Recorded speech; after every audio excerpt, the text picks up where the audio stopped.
Good news. Even though I'm a little bit late today, and stayed up late last night, I got done 2 of the 3 things I've been behind on paperwork-wise. Yay! Still haven't cleaned up the document. I still gotta do that. It's the 3rd thing. But I finally notated the last week's worth of donations. And cleaned that up. I also was thinking about it. This is my usual policy, and for good reason, and I don't change my mind on that. But I have a really horrible feeling that I haven't really, shall we say, been selling people on Guild Wars 2.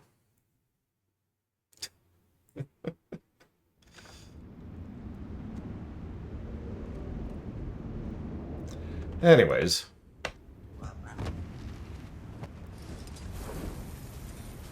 One of the things I did off camera was setting up all my characters so they're all finally good and ready to go for all the stuff we're about to do. So no more half-assing it, no more doing things out of order, and no more, oh shoot, I should spend some time figuring this or that out. No, no, no. We should be completely, fully good to go. At least as good to go as we're getting. So with that said, let's continue the Norn story, shall we?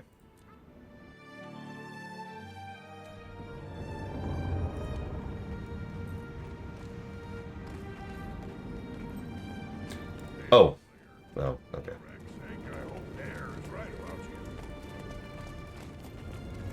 Those border representatives refuse to cooperate. Until someone takes charge, nothing will get done. It has to be someone they respect, someone unaffiliated. Heir, will you step forward? I have rarely said no to you, Scarty, or your father, but this time I must. You are the only one who can aid us. The Wolfborn can't appear to take a side. No, it's time for a new legend to arise at Wolfreck. The Slayer can take up this challenge. I got this. I also wanted to show you something I meant to show you yesterday and forgot to. So, obviously one of the types of weapons you can use is a 2-handed mace.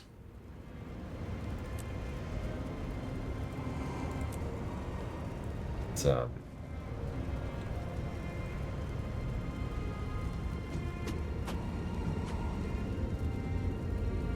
I don't know what to add to this, really.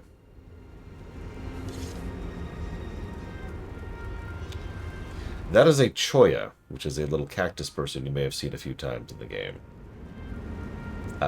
He has a sword and shield, and he likes to flail wildly at people as you fling him into people.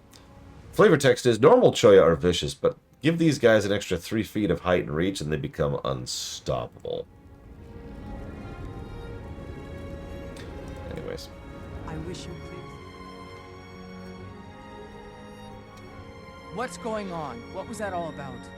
Scarty, son of Newt Whitebear and head of the Wolfborn, brings word of trouble in Holbreck. I don't understand. Did I hear you refuse to help? My time as a hero is come and gone. You're the hero that Holbreck needs now. I will follow and advise you, of course, but this is your time and your challenge. Come, Scarty's waiting in Holbreck and he needs help. He's meeting with some dignitaries who are very important, but hard to manage.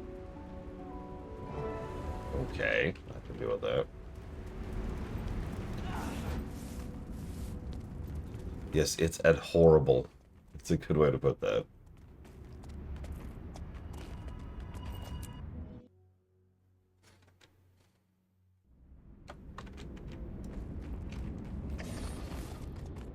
You look awful. Also, as a reminder, there's a voot. I'm pretty sure everyone currently watching this is already vooted, but I'm kind of mentioning it for the sake of the VOD.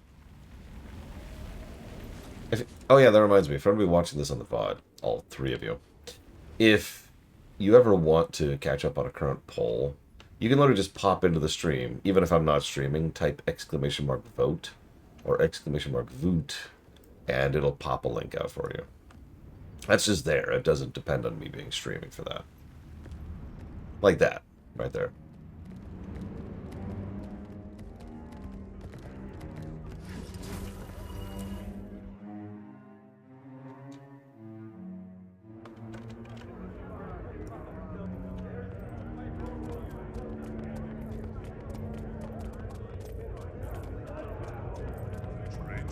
Attacking soldiers on the road? Those are the rumors, yes. Ah, here comes the Slayer. Maybe now we'll get some results. Vigil doesn't stand by when it's attacked. We strike back. At what? At the Priory, we collect information before we act. Otherwise, we're just flailing in shadows. And while you two are flailing and collecting, the Order of Whispers will be solving the problem. So as you can see, same general format as we saw in the Sylvari. There's the three orders, and they're all arguing because drama is fun, apparently. You'll have to ask Giga as for why. I don't get it.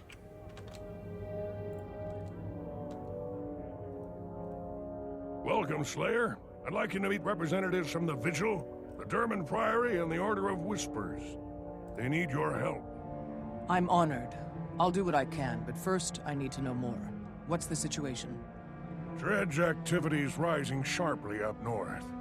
We've been finding dead bodies with horrific and inexplicable wounds. All three orders have an interest, so we need to combine our efforts. But we can't agree on a course of action. I'll let them elaborate. Welcome, Slayer. I'm Ifwin from the Order of Whispers. We specialize in covert activity, information, infiltration, and assassination. We found the bodies, we reported the strange wounds, and we heard rumors of a dredge attack on Scholar's Cleft, a priory facility in that region. That complex is not well defended. Allow me to introduce myself. Scholar Prot of the Durman Priory. Scholar's Cleft is a place of learning. I swear he just said the German Priory. And that research is too important to fall into Dredge hands. The Vigil has other priorities. I'm Crusader Thurkill. Marauding Dredge are the problem? I say, no Dredge, no problem. Those tunneling devils cost me a squad. I'll punish them for that, so they can't do more harm. Ever. So we have two objectives, two plans, but only one Slayer. That leaves the question, who gets your help? The Dredge threat needs to be identified and contained. How will you begin? By protecting Scholar's Cleft, or avenging the fallen Vigil squad? Well, last time we did Vigil first. Let's do Priory first this time. Something new every day. Some Slayer you are. Who chooses sentry duty over taking the fight to the enemy? Someone Hello, thinking Cat. about the future. Your comrades are gone, but Scholar's Cleft can still be saved. I approve of the Slayer's approach. This is bigger than frisky dredge and lost patrols. Hello, Cat. Maybe. We have to start somewhere.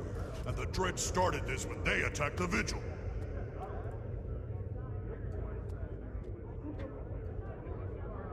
So, for those of you who care about the cat, which is approximately all of you, I don't know what you're talking about. Mr. Red's not even here to appreciate it.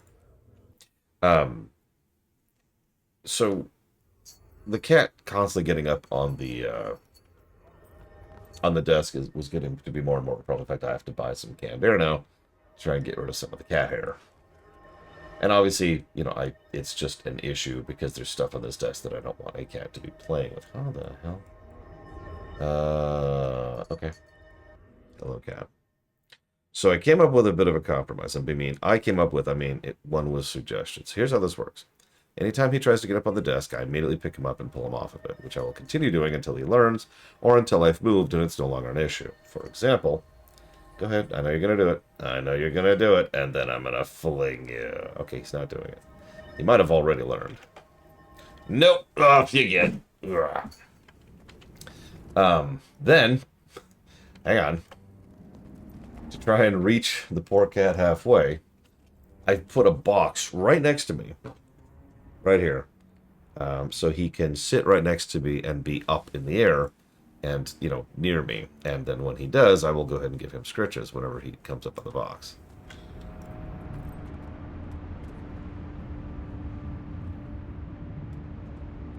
But cat is not allowed on desk. It's too much of an issue.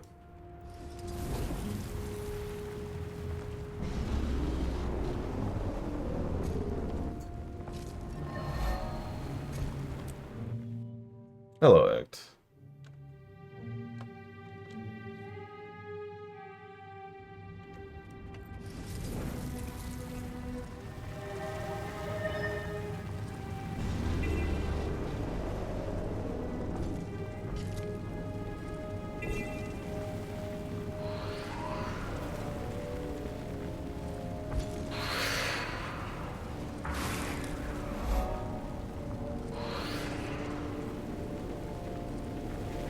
He still gets scritches. He still gets pets. He still gets to leap through the air and do 6 stunts. So there are several categories, all of which you guys suggested, by the way. And what I do is I look at those categories and I say, okay, which games fit those categories and also fulfill some other objectives while we're at it.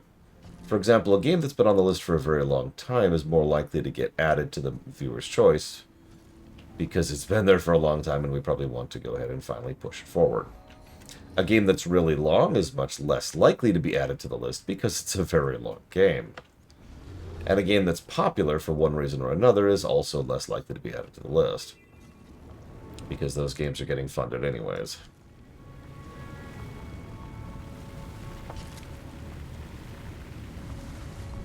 Basically, every single game added to the list is bespoke added.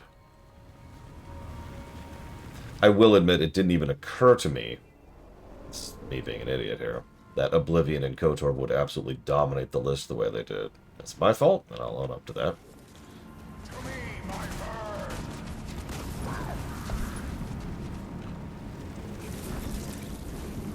Like that just, I don't know, it felt like walking into the list with the knowledge of what the list's purpose is. There you go, see, now he's on the box, so he gets scritches.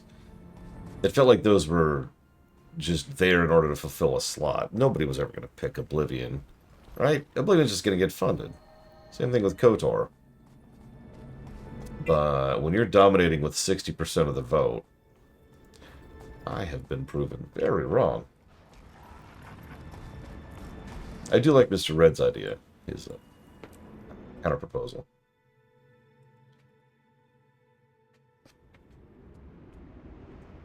Which is the popular games, we'll call them the beloved classics category, which have been axed from the rest of the categories, will be put up as a yearly vote. Once a year, you get to pick a popular game and just be like, bzz.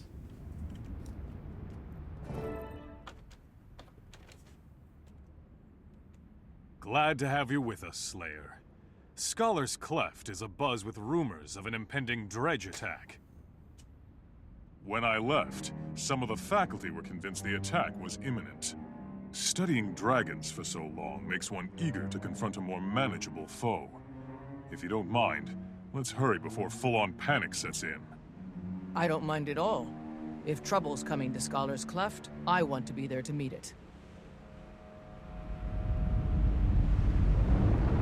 Oh no. Oh no! It's the Germans!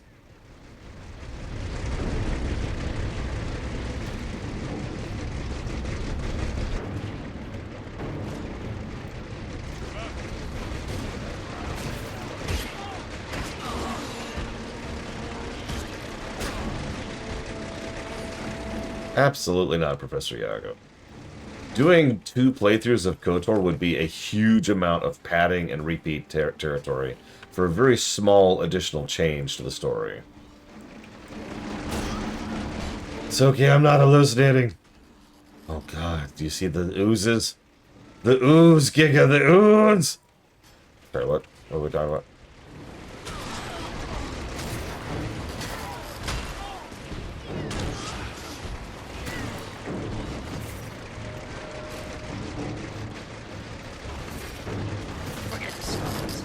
I mean, it's a good question, Professor Iago. Get out of here before the reinforcements show up. The reality of it is what we generally do is we gauge it based on previous experience, because I've played those games many, many times. And so I can look at a lot of those games and say, oh, yeah, no, so here's how this type of... I can tell you the types of choices that most of those boil down to, because I've either seen them or played them myself. I've actually mentioned this before. The only reason I was able to review a game like, say, Dragon Age Origins was because Dragon Age Origins is a game I played the piss out of, right? Doing a fair review of a game like Dragon Age Origins isn't really possible with a blind playthrough. Maybe fair is the wrong word. Thorough. Doing a thorough review of Dragon Age Origins blind is not really possible.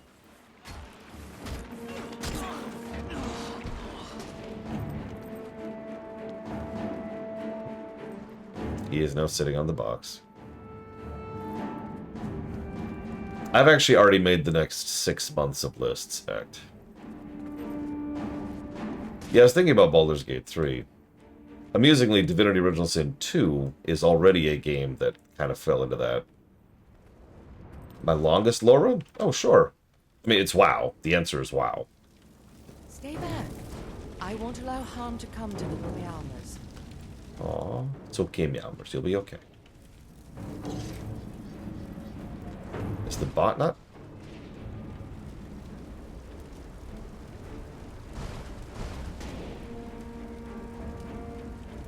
That's up to you, Act. I don't care. The bot's working. Bot's up. Hang on. I'll try it again. Try next again.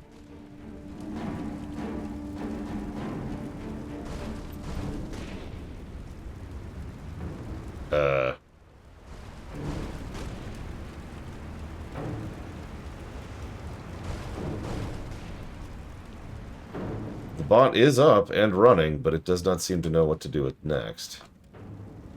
Hang on, hang on.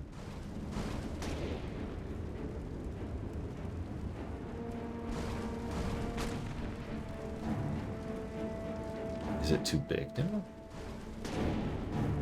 It might literally be too big. I think that's actually it.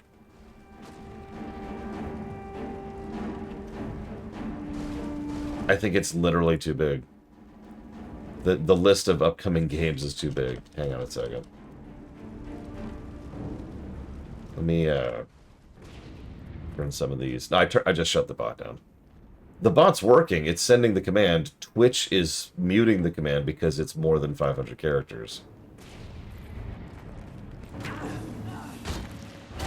There's no partitioning for a bot command like that. I'll just use some acronyms.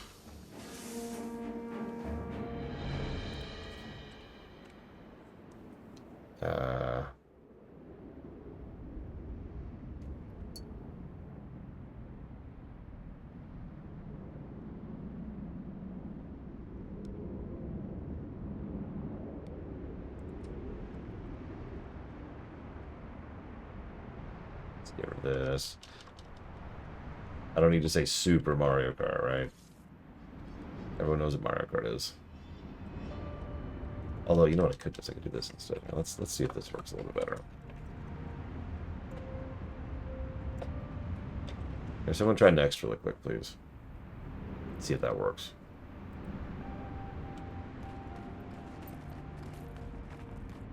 There we go. Squeezed it under.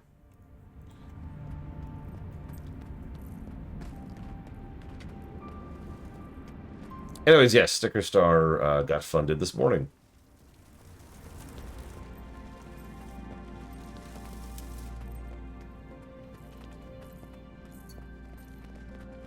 Hello, cat. You can be in my lap, but you can't be on the desk. Hello, cat. Thank the 6 gods. You arrived just in time. The Dredge have gone crazy. We're here to help. Do you have any idea what those brutes wanted? Only the... There They you were go. after a very specific book on ancient architecture. Their leader, Vyacheslav, fled with it just a moment ago. Nope. A book on architecture? Can Dredge even read? I don't know. I told them where it was, and they left me alive. My poor colleagues.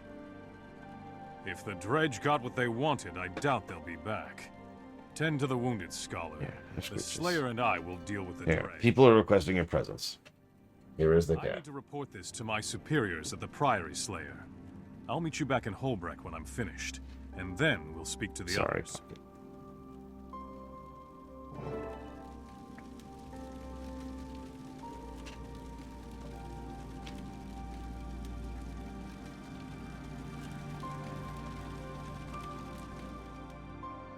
No. His dog has been gone for quite some time as he moved with her. And obviously their dog is going to be is still with them in the house.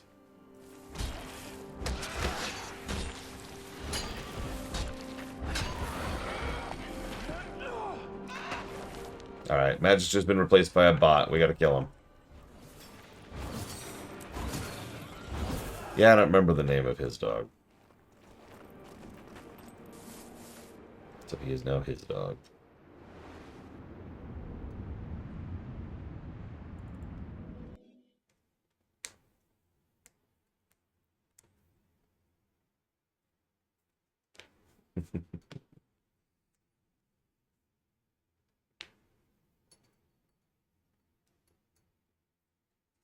Oh, did you find Radisum, Berglund? That's a good point, but when I... So you're thinking of the dog you guys referred to as Lore Dog, but it's actually their dog. What was her name?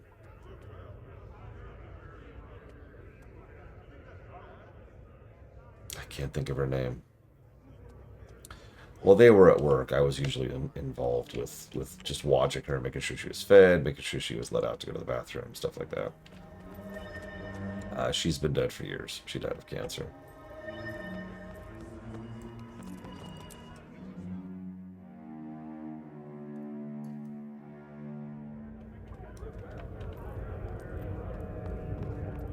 There's a really big visible lump. I remember it. It was on her right haunch, and you could just see the lump get bigger and bigger and bigger. And 3 separate times they took her in for surgery to remove the lump, directly. And each time it would just grow right back. And the amount of time it was taking was reducing. In other words, like the first time that bought her an extra 6 months, the second time I think it was like 3 months. And the third time it was back in weeks. And at that point they realized that there was just nothing they could do about it. So they went ahead and had her put down. I tell you, the Dredge are testing this new weapon on Vigil soldiers. It has to be destroyed now! It might be better to steal the weapon, learn its secrets, develop a defense. If it's especially lethal, we might even want to turn it against the dragons themselves. An intriguing notion, Agent. But I agree. The weapon deserves a closer look. It was cancer. I don't know what else to add to that. It was cancerous cells. Knowledge is... The rumors were true. Dredge did attack Scholar's Cleft. They killed a lot of people and stole an ancient tome. They were led by a Dredge named Vyacheslav. On his orders, they murdered my colleagues for a book about architecture. Why? What was in the book that would be worth killing and dying for? Does it matter? I'm here to report that the Vigil just lost another squad to this mystery weapon. The Dredge and their new toy must be stopped. I think we all agree on that. But the Priory isn't going to charge in without more information. Then stand aside. We know they're keeping the weapon somewhere near Mullenhide. We'll fight our way in and destroy it. Or we could sneak in and steal it. By the time the Dredge build another one, we'll have a response prepared. As long as we do something now to prevent more loss of life. What say you, Slayer? Steal the weapon or destroy it?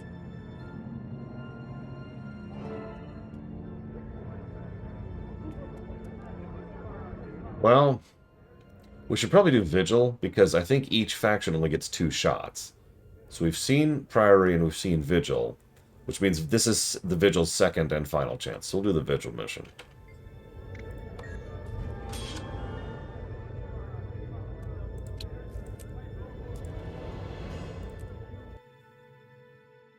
I know, Ken. I tried putting something soft on the box so that he would be more comfortable, and he refused to sit on it.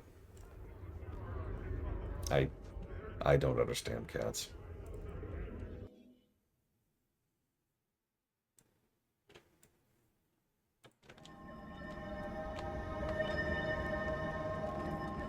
I mean, I should mention this is a plastic box, but he apparently is comfortable with it. Whatever.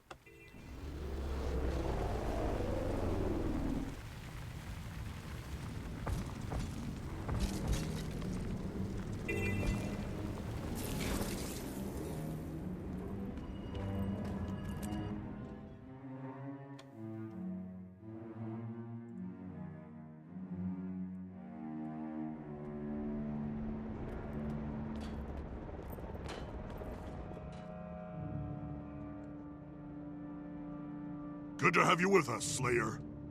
You know what that dredge weapon did to my comrades. You're welcome to help me avenge them. You'll make an excellent Vigil recruit. When you're ready to commit to fighting the dragons full-time, let me know. I will. But first, I want to break Vyacheslav's latest prototype and punish the dredge who tested it on people. Agreed. And that confirms that you were made for the Vigil. We don't talk, we act. When we're attacked, we answer. The dredge are behind that door. Let's smash it down and show them Vigil justice. Quickly, blast the door on the left.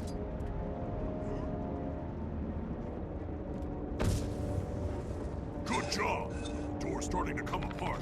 Another shot. That's almost gone. No, act. So, I'll go ahead and spoil something for you.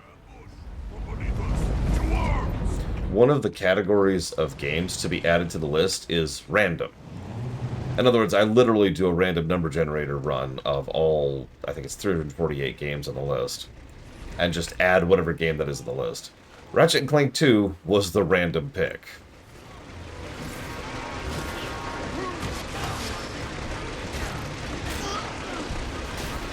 Yeah, Ratchet & Clank 2 was literal, pure RNG. Watch out! These are big ones. Oh, and if it's not obvious, if, for example, something like Ratchet & Clank, I don't know, 5 got picked on random, I just roll again. That's actually already happened. Because remember, I have several months of this set up.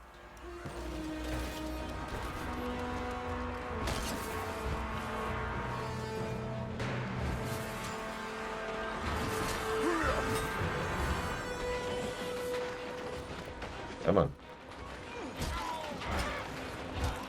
Yeah, unlike some people I could mention, I don't obey the dice no matter what.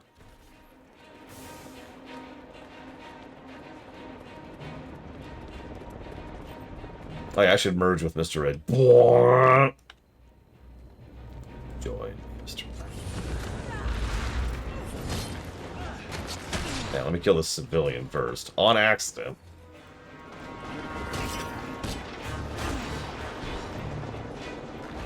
Well, it's something I think I've already done. I don't know, I'd have to look at the polls I've already set up. It's like, let's say Ratchet & Clank 5 got funded, not got funded, got randomed in. What I might do is I might go ahead and just say, well, okay, well, what's the next one? It's Ratchet & Clank 2, so just switch it to Ratchet & Clank 2 instead, right? Now, that didn't happen with Ratchet & Clank 2. It really was a random choice, but I could do something like that. I'm pretty sure I have. Let's take a check. Let's see. Scratch one prototype. That's how the Vigil handles things. That's why we get results. Yeah, there it is. On behalf of my fallen comrades, I thank you. Now, what do you make of this little weapons factory? It looks as if there are parts here to build another, much bigger weapon. Whatever the dredge are planning to attack with the final weapon, it must be a huge target. You've a sharp eye. Prot did mention them stealing a book about architecture. The target may well be a building. I'd like to inform Prot and Ifrin about what we saw here. If we're to stop Vyacheslav and his plans, we'll need their input. Agreed. I'll meet you back at Holbrook. And Slayer, don't forget my offer. You and the Vigil were made for each other.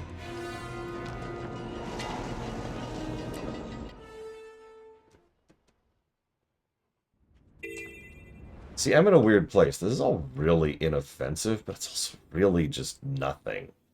This is pretty much the definition of nothing burger story, right? I agree with something Giga said yesterday. I think the Norn story was done last because there's just no meat on its bones. Alright, we're being attacked by the dredge. Alright, here's the 3 factions to help fight back against the dredge. Okay, choose a faction. Okay, we're done. Like that's it. That's all that's happening. By the way, speaking of naming our elk friend here, Mr. Red, I want suggestions on what to name our pig. So here's the thing. It feels like an insult to name it after a viewer. Even though, you know, pigs aren't really that awful. And this pig in particular, whoa, this makes me a killing machine.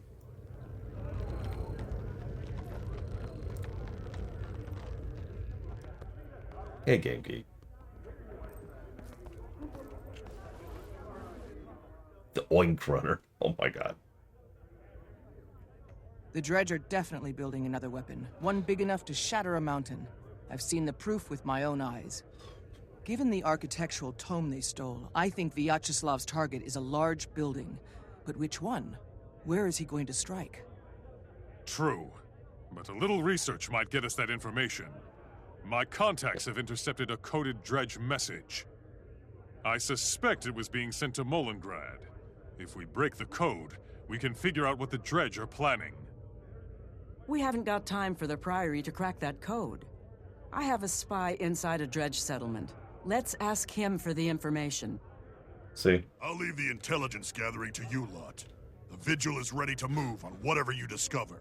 In the meantime, we'll keep hunting Vyacheslav. We'll share what we learn with the Vigil. But first the Slayer must decide how we're going to learn it. By breaking the code, or debriefing the spy. God, this voice acting.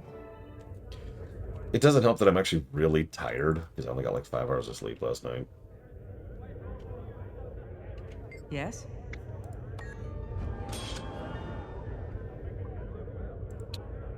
So, like, boring quest plus tired equals...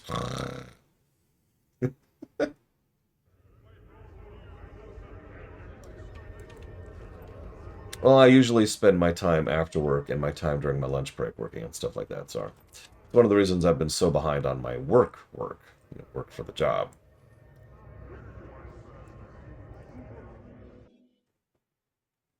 We also don't have a very large lawn.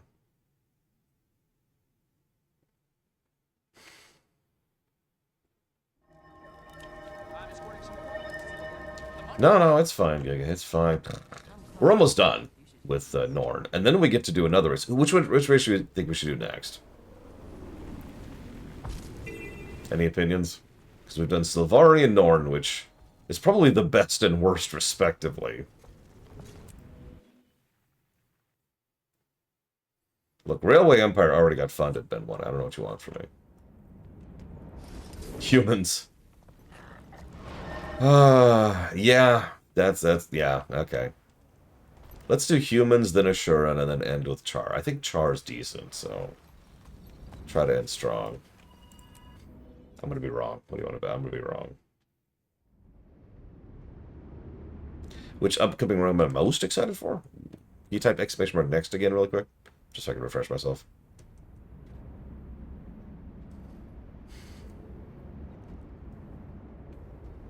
Sticker Star. We can't cheat for that run either. It's a 3DS game. Let's see. Of those games, the one I am most looking forward to. Honestly, Sticker Star is actually something I'm looking forward to. It's gonna be in contention for like bottom 5 territory. It's a truly terrible game. But most looking forward to.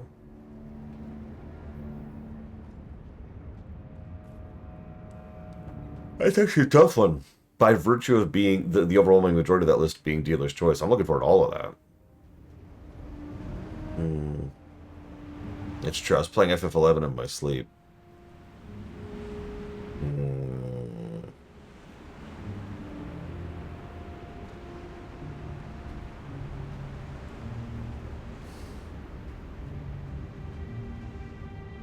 Hey, Colburn.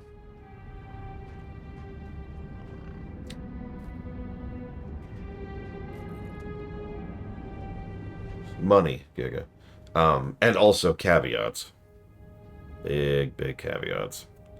I think the game I'm most looking forward to streaming is The Giving Place. Yeah. I think I'll answer with that. I don't like this. Where are the guards? Keep your eyes. Oh no! Quaggin! Evil Quaggin!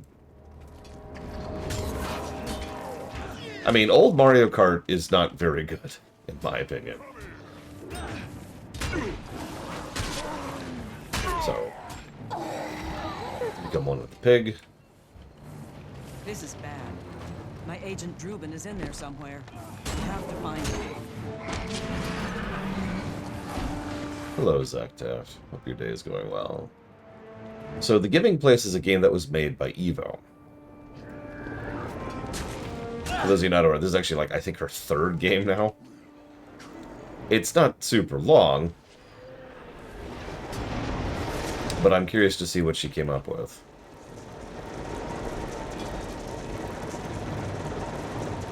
Nope.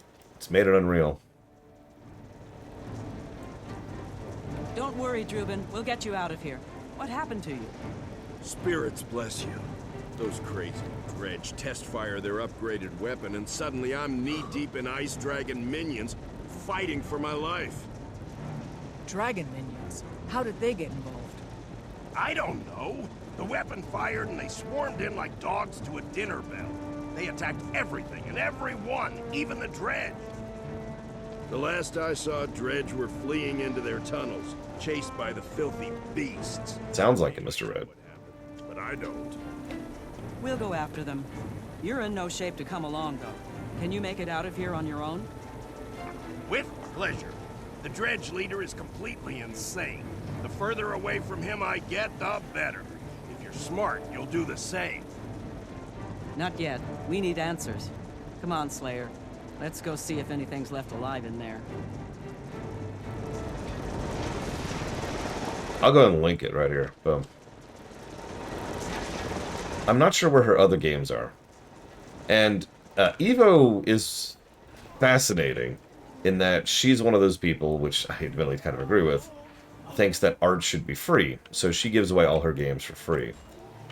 Unfortunately, I haven't seen her today, so I don't know where she's at. But when she shows up, I'll bug her for links to her other games. I've actually played one of them on stream. It was one of those game jam games where you just get together for a weekend and throw a game together as a team. Great concept, by the way. Game jams are amazing. I mean, no more communist than I am. Just don't let the beasts kill me. We never should have listened to Vyacheslav. Killing the last dwarf isn't worth our lives. Keep that dredge. Is there a profile here? Oh, here we go. View all by Ivo Iliani. Here we go. Oh yeah, there's Matchstick and there's Facets. That's 3 of them. I don't see the 4th one.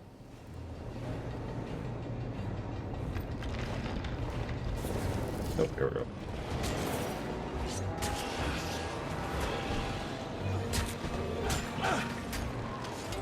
I mean, that's her call, not mine, act.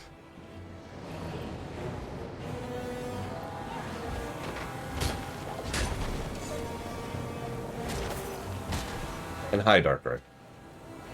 Yeah, I haven't cleaned up the document. I need to. It's one of the 3 big things I've been behind on. It's okay, I got the other 2 things done. I cleaned up Guild Wars 2! There's some prep work I really should have done before I started the run. A smart one, act. And, I didn't, and that's my fault. So I spent a few hours last night just really cleaning up all my characters and lining them all up for the rest of the run. We should be good for the entire rest of the run now. That's true cosmetically as well as in terms of setup, gear, character positioning, etc. Did I rest? If I lie, will you believe me?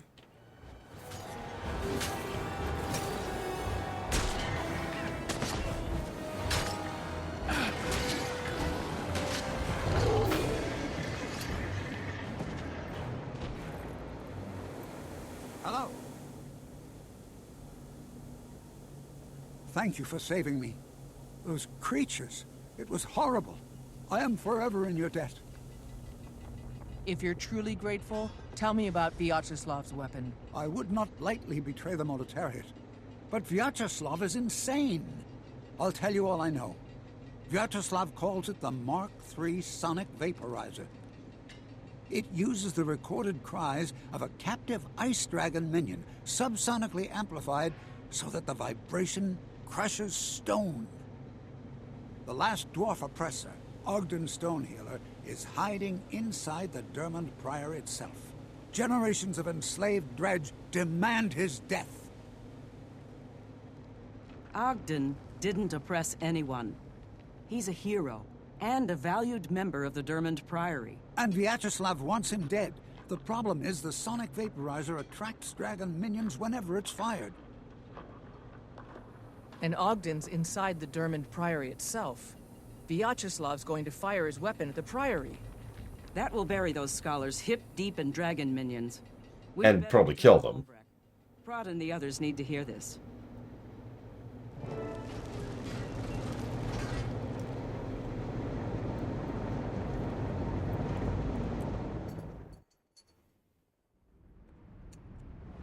Hello, cat.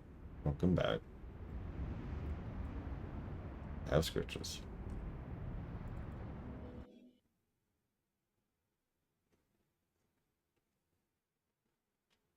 This cat will not leave me alone, I swear. Part of the reason I was delayed last night is because someone kept flying all over me and I kept trying to fix the situation. This whole desk thing was kind of partially because he just would not leave me alone last night. But it's okay. I got him a box. He seems to like the box. I say box. Tote is actually more accurate. It's a big old plastic tote.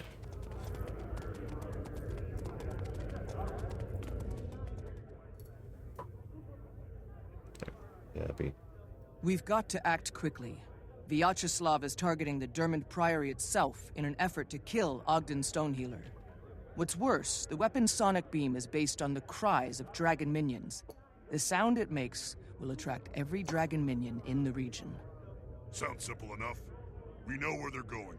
We can meet them head-on and destroy the weapon before they fire it. That's how the Vigil handles those who kill our soldiers and trifle with dragons. Vyacheslav and all who stand with him must die. Hello, cat. No, I agree. No, don't think about it. The Order of Whispers has a subtler solution. You can stay here. The Slayer and I will use stealth magic to get close to Vyacheslav. No, We can no, kill him no, without no, engaging all the Dredge forces. Without their leader, they'll collapse into chaos. Excuse me. The Priory's main facility is entirely capable of defending itself. We have access to ancient and powerful magic. Specifically, we have a silencing ritual that will completely baffle Vyacheslav's sonic weapon. No sound, no attack, and no lured dragon minions. Tough choices, Slayer, but clear ones. But before you make your decision, you should understand how important this choice is. Each of the orders It's not. is honored to have you join. It's not. If you agree, the order you choose to help now will accept you into its ranks permanently. That will put you in a position to join their fight against the Elder Dragons. I, for one, can think of no better path for a hero to take. Agreed. I'm ready to confront the most dangerous threat Tyria has ever faced, and I'll need allies to do it. Give me a moment to consider, and then I'll choose. If this cat tried to climb on my desk in general, no. If he tries to get on top of the computer over there, 100% turbo no. I did pick Candyman, right? I did pick... You're stuck. You're stuck because you still have your claws. Hang on. There you go. There you go. Look, Pilgrim. Zaitan is super dangerous. You don't even know. I picked the Watchers, right? I picked the Order of Whispers on my elemental list. I legitimately don't remember. I think I did.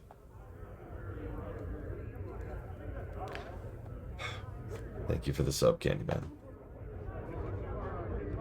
I don't remember. And I kind of want to pick a few different things, just in case I decide to show off these. I'm probably not going to. I was going to talk about that.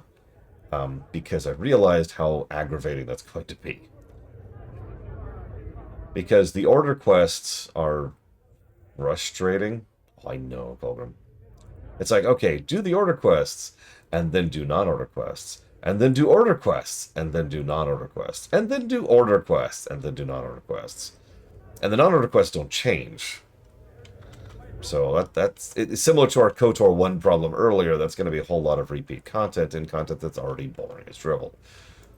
There is a way I could do that. All I would have to do is do the entire quest chain off camera on every character. 3 times. Ow. Hello. Okay, I did pick Whispers. So just in case, we'll go with Scholar. Yes, Priory. Hello, Priory. I choose you, Pikachu.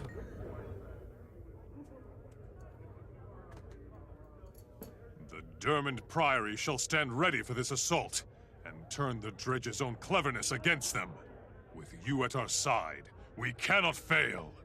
I can't wait to see this fascinating ancient ritual you mentioned. I'll meet you at the gathering point. The ritual is one part of our response. You are the other. This is how the Priory operates. How we succeed. By combining wisdom with action. Once we've defeated the Dredge and the dragon minions they summoned, we can begin the hard work of confronting the Elder Dragons themselves. You've chosen well, Slayer. I look forward to seeing the great things you will do with the Priory. I am proud to have found the hero Tyrion needs. I will join you for the defense of the Priory. Until then and forever after, may the spirits of the wild walk with you. He's shedding like crazy right now.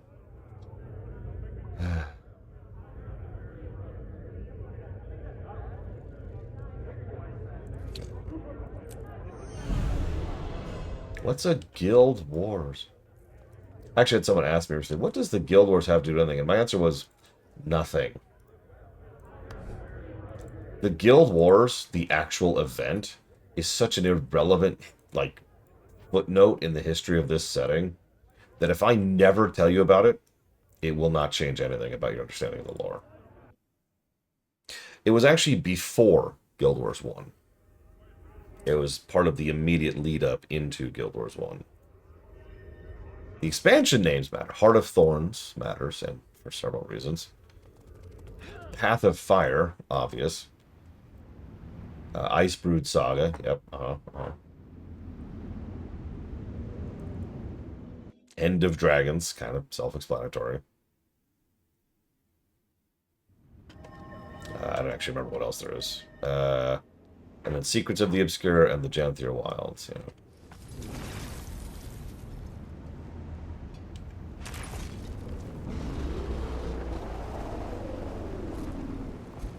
But yeah, the Guild Wars themselves, completely irrelevant.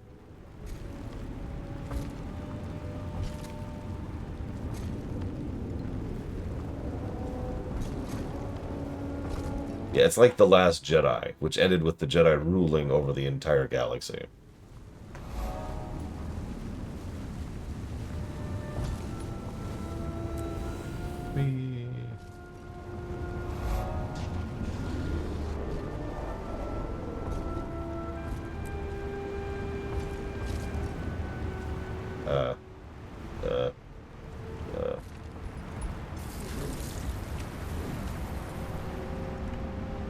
I don't know how many Final Fantasy games there are, actually. If you count all of them. Every game that has Final Fantasy in the name. And that includes the mobile games. Is it over here?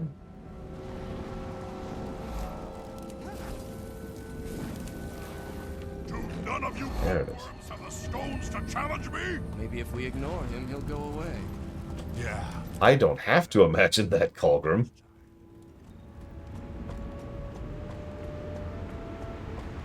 Wait, seriously? These people have already mathed it out? Wow.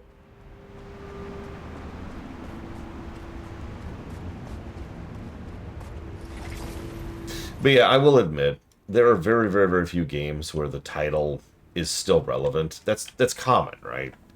You name something either because it's something that occurred to you or something that's cool, or maybe it's something that, like, is relevant for the very, very first game or show or movie or book, and then you're stuck with the title because now you've got a brand. As we've already said, Dragon Age kind of falls into that one, and of course, Guild Wars definitely falls into that. Frankly, Warcraft does too. I love Warcraft to death, but like, what the hell does Warcraft mean? When you really think about it.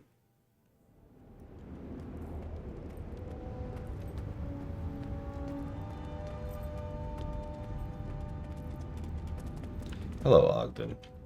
You're looking a little bit stonier than the last time I talked to you. So this guy is from Guild Wars 1. That's actually all I'm going to say right now.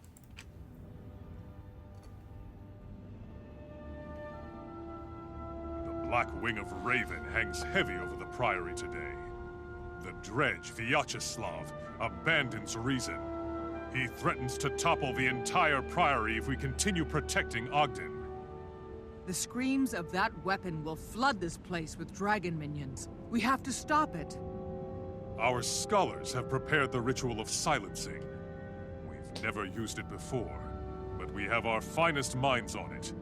If successful, it will silence the sonic vaporizer and give us the edge to counterattack with our limited forces. However, the ritual will take time. We need you to protect the ritualists until it is complete, and then lead the assault against the dredge. It's a difficult task. The Slayer of Issormir excels at difficult tasks. Heir, you did come. It means a lot that you'd fight at my side today. Ogden is an old friend. Thanks to you, I've been reminded that no matter how bad things seem, heroes don't give up on their friends. Don't worry, she's going to learn that lesson again in the dungeons. The Priory take the lead. Speaking of my old friend... Heir! Brought! And you must be the Slayer of Issormir. I am Ogden Stonehealer. Thank you for defending the Priory and my life. The ritual casters are ready. I'll act as head ritualist. Let me know when you are ready and we will begin.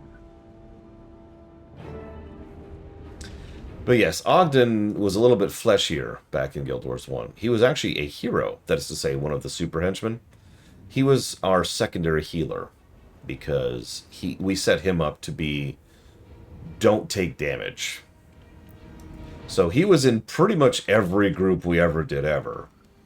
Just like our other healer, Tal. We'll see her later.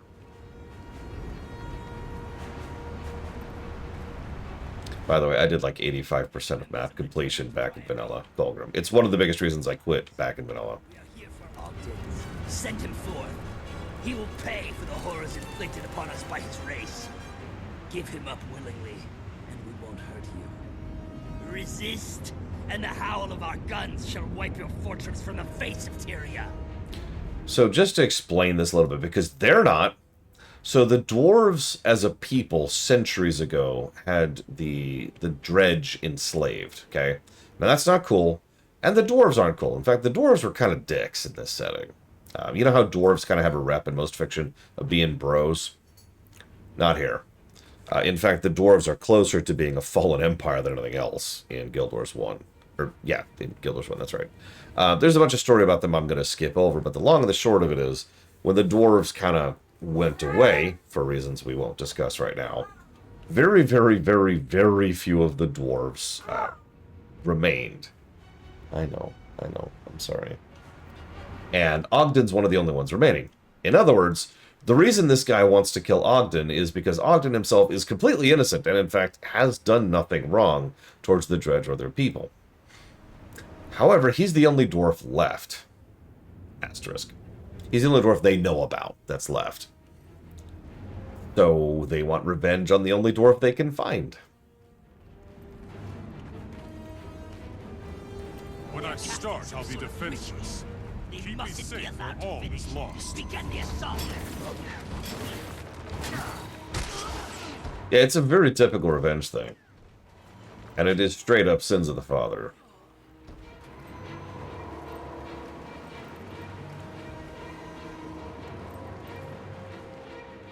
We can't hurt our oppressors anymore because our oppressors are gone.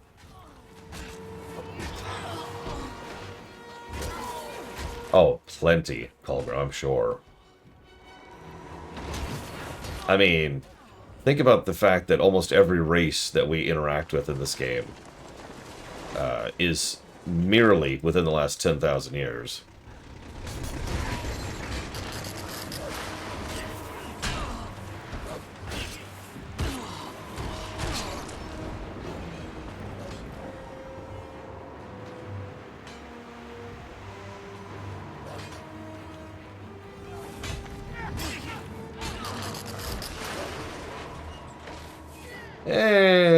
This is...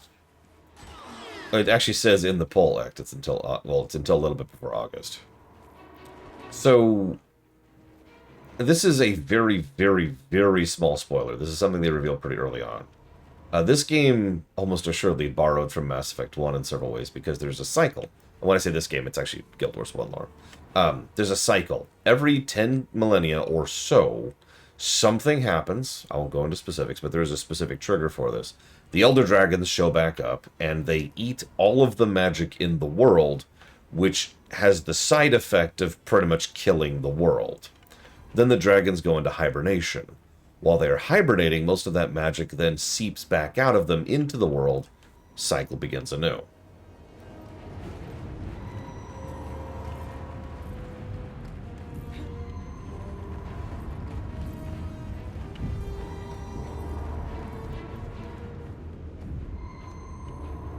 Actually, yes, Mr. Red. Nope, I actually double-checked myself just yesterday. You can tell Blade Chaval isn't listening to me because I literally just said that it's almost assuredly inspired by Mass Effect. It doesn't bother me, though. 10 millennia for an entire new group of species to develop, and then develop culture, and then develop, you know, like, technology and magic, and then get eaten. That's actually pretty reasonable.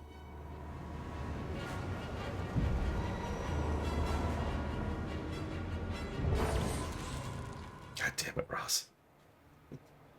True, Dakota.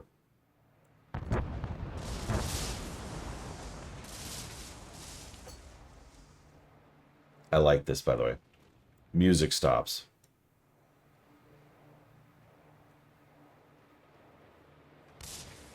That's a good question, Tier, and unfortunately I don't have a strong answer for you. Guild Wars 1 Vanilla predates Mass Effect 1 by, I want to say, 1 year. It's actually pretty close. Maybe it's 2 years. I don't know. It does predate it. It does predate it. But how much of the greater lore of the setting they developed in Prophecies is a really big question. Because in Prophecies, the big bad guys were the Mersat and the Titans. You'll notice I haven't even mentioned either of those groups of people in any of our lore discussions so far. There's a reason for that.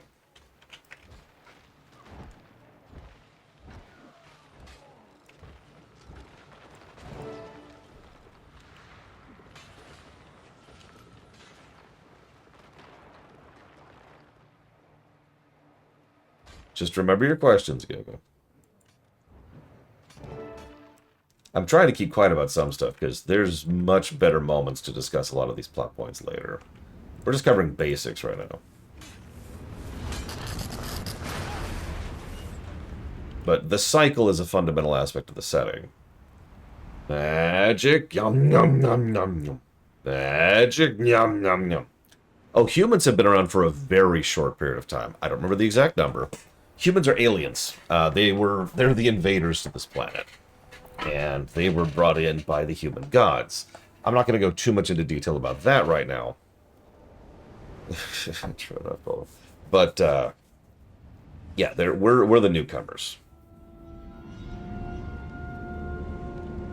Oh, on Earth. Well, I don't know.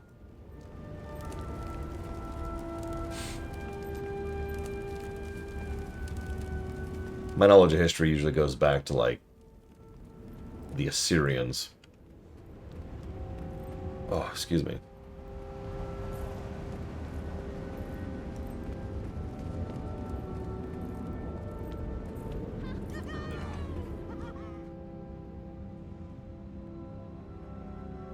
You made all the difference, Slayer.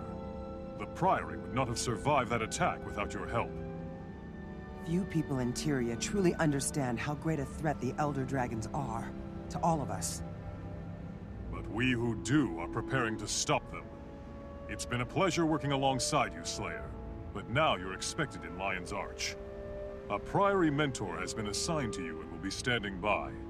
They'll help you settle in and adjust to your new duties. Thank you, Prot. And what about you, Air? What does your future hold? I am also headed for Lion's Arch. I'm meeting one of my former comrades from Destiny's Edge. We used to fight dragons together. I've heard of them. In Holbrecht, they still sing songs of their brave deeds. You took down a dragon lieutenant together, didn't you? In simpler times, yes. We disbanded. But now I see that I have more to do. You helped teach me that, and I will always be grateful. After all you've taught me, it's only fair that I return the favor. Farewell, Air. I hope to see you again someday. Unfortunately, we will. In the dungeons, which we've already done. What did she teach us? Something, maybe? Hi, Lunar Ruth. And I'm sorry.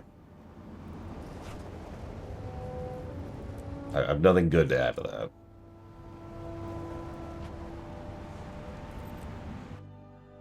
We got a gold sticker, Giga. I mean, horror isn't a genre when it comes to gameplay mechanics, Act. So, yeah, absolutely.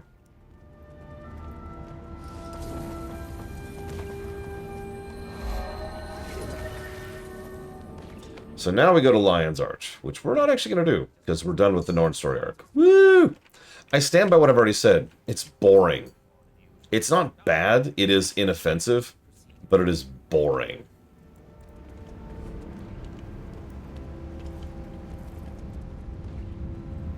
I don't know what else to add to that. So you guys said we should do Humies next. Sure. Ironically, this is the one campaign I know with total certainty I've done. By the way, what do you think? I adjusted the outfit slightly, just a few small little patches to make it look cooler. What do you think? What do you think? Agreed, Dakota. I can't wait till your scratching post is here so you stop tearing up that carpet.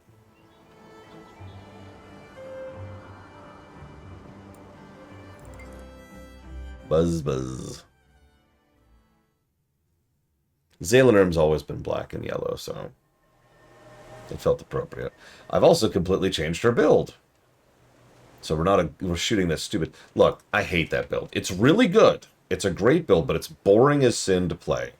And this is a really dumb complaint, but I hate the sound effect of guns in this game. Every time we cover an FPS, we talk about something called viscerality. And one of the big elements of viscerality is sound design. And I've said this before, and I'll say this again. A gun should sound good, right? Like, you hear a gun shot, it should sound, like, interesting. It could be high-pitched, it could be low-pitched, there could be reverb. There's lots of tips and tricks that people have figured out over the years in order to make guns sound good. In this game, guns sound like this.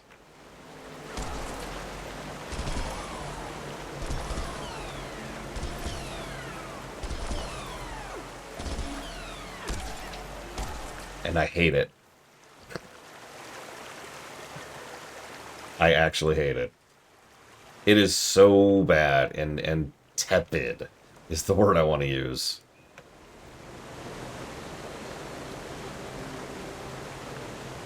I have encountered one gun in this game that sounds actually decent. It is the Legendary. Go figure. I know, right? Alright, sorry. I'll stop making fun of it. Okay, so, my story. Hey, check it out! So, let's...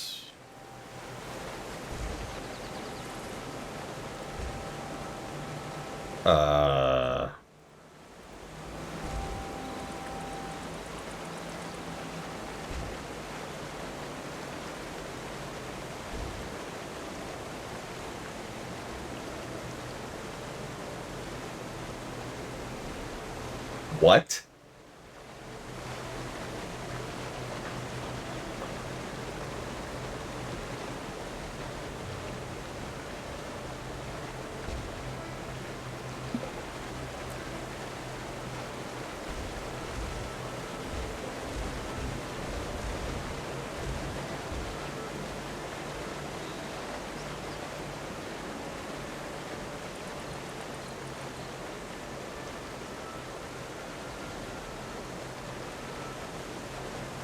Okay, for those of you not aware of what's happening here, let me try to explain.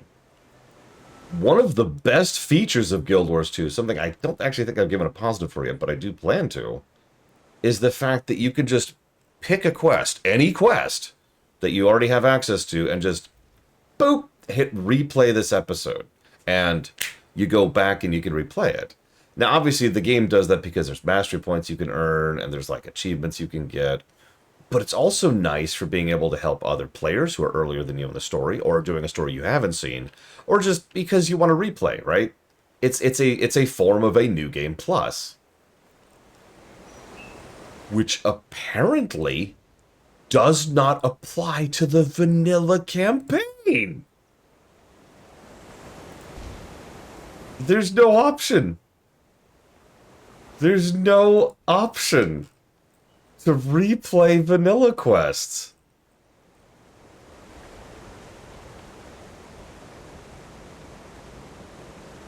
Yeah, like, look, Living World Season 1, boom. Right here. I can just skip around whenever I want to. Living World Season 2, done. I can skip around wherever I want to. So the instant I'm at Living World Season 1, I've got it. But, like, for vanilla, I can't do it. I can't do it. Oh, my God. Okay. Hi, Kat. Yes, thank you. You heard I was in distress, didn't you? It's okay. It's okay. I mean, fair play, Travel. I can't. Okay. So here's the thing. I don't have any spare character slots. So the only possible way to make a human character would be to delete one of my setup at 80 with elite specs and legendary and ascended gear 80 characters. Which is not how... Oh, it's okay. I could also buy another character slot for like $10.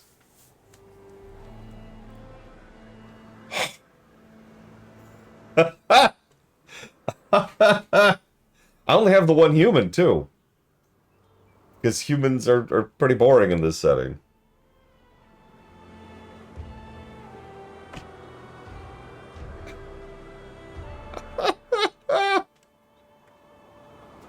Okay. Wow. All right. Hang on. Well, let me jot down some notes really quick here. If only I had... If I had known, I would have kept one of my humans, honestly. I did not actually know. Yeah, we'll show off Divinity's Reach, of course. I'm actually one of those weirdos who doesn't like Divinity's Reach, at least on the gameplay axis. Okay. Congrats, Spartan. Spartan was never seen again. Okay, so yeah, so let's head up here.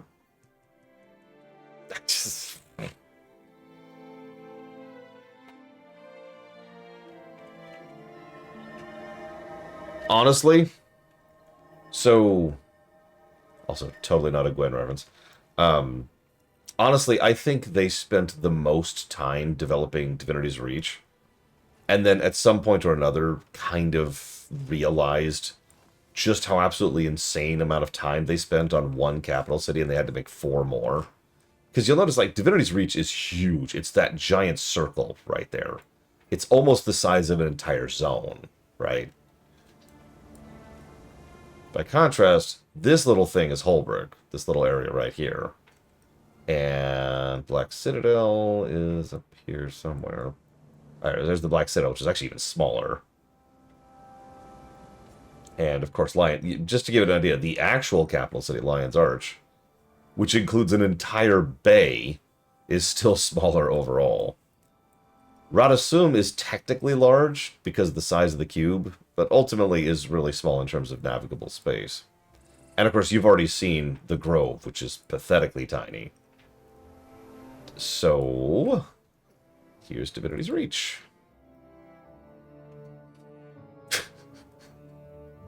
So the only story we won't be showing off on camera properly is human. That's actually funny. Yeah, it's also got level. Yeah, like, this city is ginormous. It has the most NPCs, it has the most doodads, it probably has the best brickwork. It is probably the best city from a purely story perspective. Not really Chilpang, though. What's up? I mean, humans pretty boring. They're all pretty boring, but...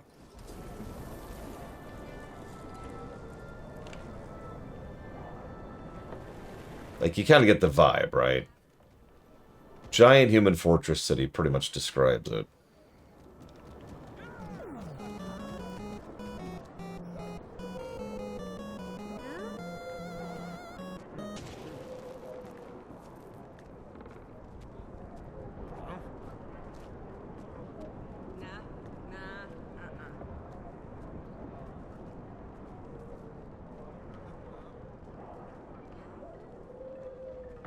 It's true we don't get to hear Logan's amazing voice.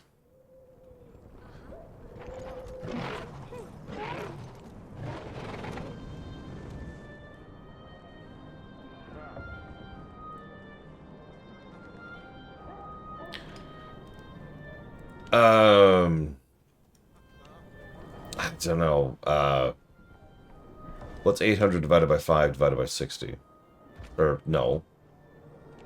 Divided by 20? You also just do 800 divided by 5. Which would be 16. 160 rather, excuse me. So that's 2 minutes and 40 seconds.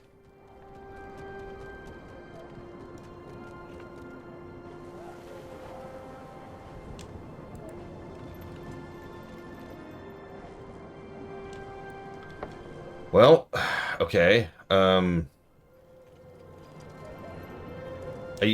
Okay, so first question, are you sure you can't put your tax returns to anything better than that? Granted, I'm not going to lie to you, I'm not doing super great financially right now because a decent chunk of this move is sitting on my wallet. But I'm not an idiot, and I understand that nobody's doing particularly well right now financially.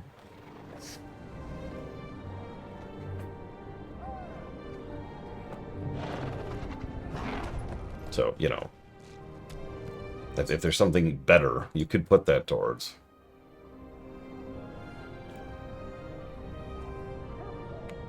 It is a good film, Spartan. Yes, can I help you? Yes, I am in distress. Thank you for coming to my aid. What are you doing?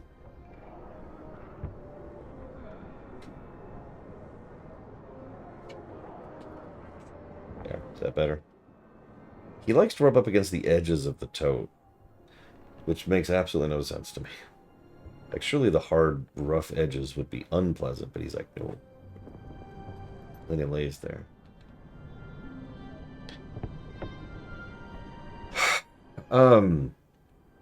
It's okay, I've got the emergency knife in case I need it. Why would they let her? Okay. Well, first of all, I will go ahead and jot that down over here. So, let you go in. Since Chopin is not actually answering me. So, Sid Meier's Pirates. Does that count as a beloved classic? Super Lesbian Animal RPG. The 2D platform block. So what was that?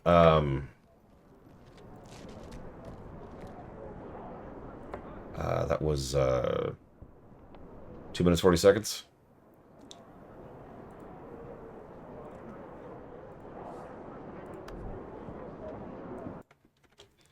Just kill that. Let's see. 2 minutes and 40 seconds. 2 minutes and 40 seconds. We've got a few here. This feels like a good pick. So thank you very, very much, Chill Pangolin.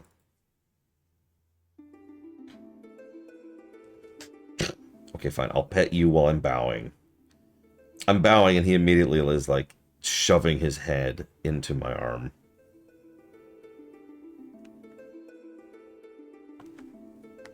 I mean, Sid Meier's Pirates is probably the only actual pirate game. Nope. That exists. I'm barely joking. Like, I went looking into this recently. There really aren't pirate games. There's games with pirate flavor, right? Or pirate characters, or pirate classes. But like a game about playing a pirate, going out, navigating the seas. Black Flag is the second closest we get. And by the way, those two are basically it. Having to manage your cargo, your crew, your reputation, selling, buying, repairs, trying to convince people to give up their loot, preferably without a fight, trying to minimize losses. As boring as it probably sounds, I feel like there's a lot of potential behind a proper pirate management sim, probably functionally a ship sim. And Sid Meier's Pirates is kind of it. Like, that's the one. Actually, it's funny you say that, Koida. One of my friends says there's a Russian main game, which came out in the early aughts, which I can't even find properly because, yeah, there's no Wikipedia entry for it. There's no nothing. That was pretty much exactly what I'm describing. I don't remember the name of it. Yeah, sorry, used to exist.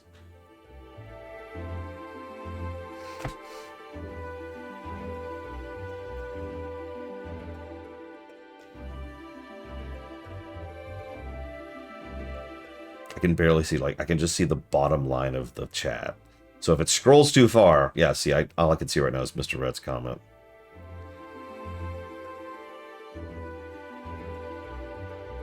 Oh no, I'm not talking about the pseudo MMO, Valvedrix. That game was terrible. I actually poked at that.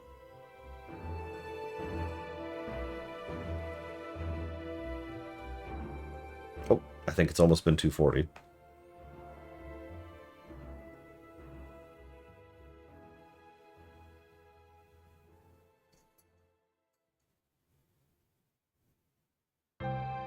Ah, there we go. Quick, name the game. Nobody's gonna guess it. Nobody's ever heard of this game. Thank you, Chill Penguin, very, very much. Obviously, I just bowed for 2 minutes and 40 seconds as a thank you, but I am grateful. I just finished doing list cleanup. See, I could tell you're well off because you had a tax return. I usually owe taxes every year. A very, very small amount, usually like $30, but still. It's because of how we do taxes here in the States, and since I file independently every quarter, I usually put in pretty much exactly as many taxes as I am supposed to, so there's nothing to return, right? There's nothing to refund. Now I don't get any tax credit, of course, because I'm a small business. Why would I get tax credits? Anyways. I don't know who Grahati here is. I'm not sure I want to. I'll go in blind, Act. I want to go in blind. Although, if you're mentioning it's the camera thing, apparently that's a problem that she's already aware of and has been looking at. Damn it, Bregwin! I always do. Okay, so Sid Meier's Pirates, Super Lesbian Animal RPG, and 2D platformer block. Actually, I kind of can, Ross, and I absolutely plan to. I can't write off all the moving expenses, but for example, the pod to move my equipment up there, and, you know, like gas and rental and stuff like that, yeah, I can write that off. The pod's the big thing, so that's a good $8 grand that I can just write off, which is really nice. It's really, really dumb, TSB, because it is very, very deliberately designed to tax you more the less money you have. That's a gross oversimplification, but it is nearly universally true.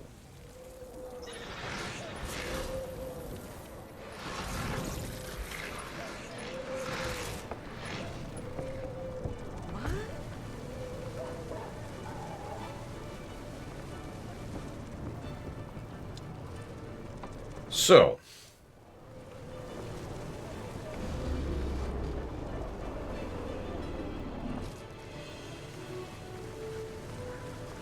this is Destiny's Reach. This is probably going to be our biggest bundle of positives to a city until we hit Kaining, I would say, honestly.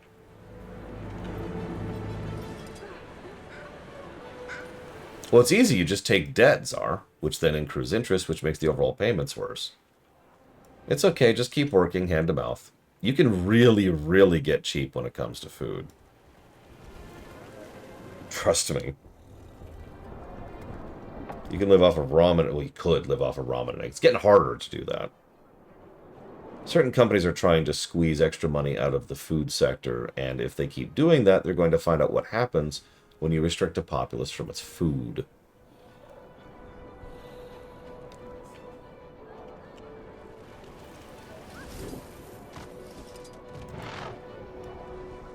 sister's getting married again.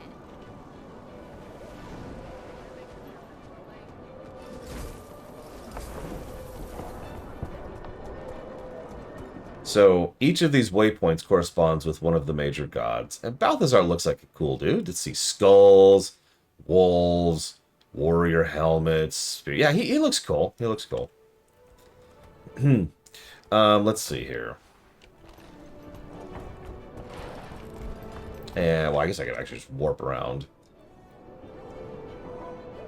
Most of the districts aren't super different overall. As you can see, there's still a lot of detail here. The biggest problem with Destiny's Art, or Destiny's Reach, or Destiny's... whatever the name of this stupid city is the overwhelming majority of this stuff is just fluff. There's no real reason to go into that district I'm staring at right now. It's just there for stuff, right? If you go through the main game, the stuff that I'm effectively reviewing right now, the most stuff you're going to see is up here in the palace, which you'll notice is actually quite boring compared to the city. Now, this garden gets some work. Yeah, no, exactly. Divinity's Reach, whatever the stupid name is called. I'm losing it now. Ah! The dumb city no one's in. You notice the load time here was almost instant, and there's no players here? Because there's no reason to be here. There's nothing here. It is one giant doodad. Now, I appreciate doodads. I like doodads. But at the end of the day, this is relatively unimpressive for what it is. So, honestly, I think we could swing a gameplay negative for this place. It is Divinity's. Okay, Divinity's Reach. Not that Bragon would sell me astray, or send me astray there. But...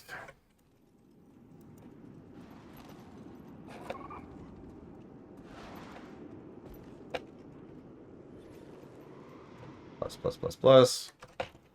It's also one of the only places in the game with decent set dressing, NPC set dressing.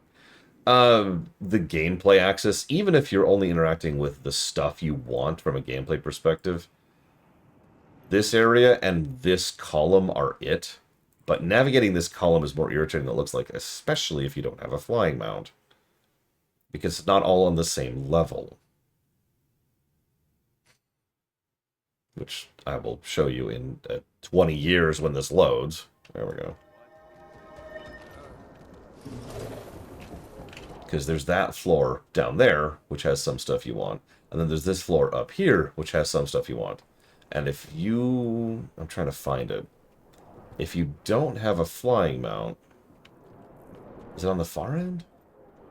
You might not even have a glider, like I do.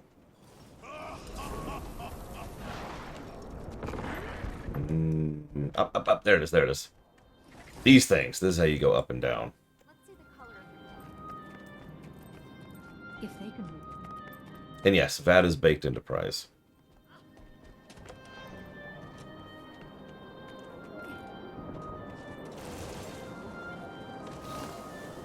So it's not the worst hub I've ever seen. That's why I'm only giving it one negative, but it's not a good hub. If Lion's Arch didn't exist and this was just our capital city for... honestly, until End of Dragons, really. This would have sucked. We'll talk about Lion's Arch later, because that's a whole thing. Anyways, I do like the visuals. I do like the NPC set dressing. I do like the doodadding. I do like the brickwork.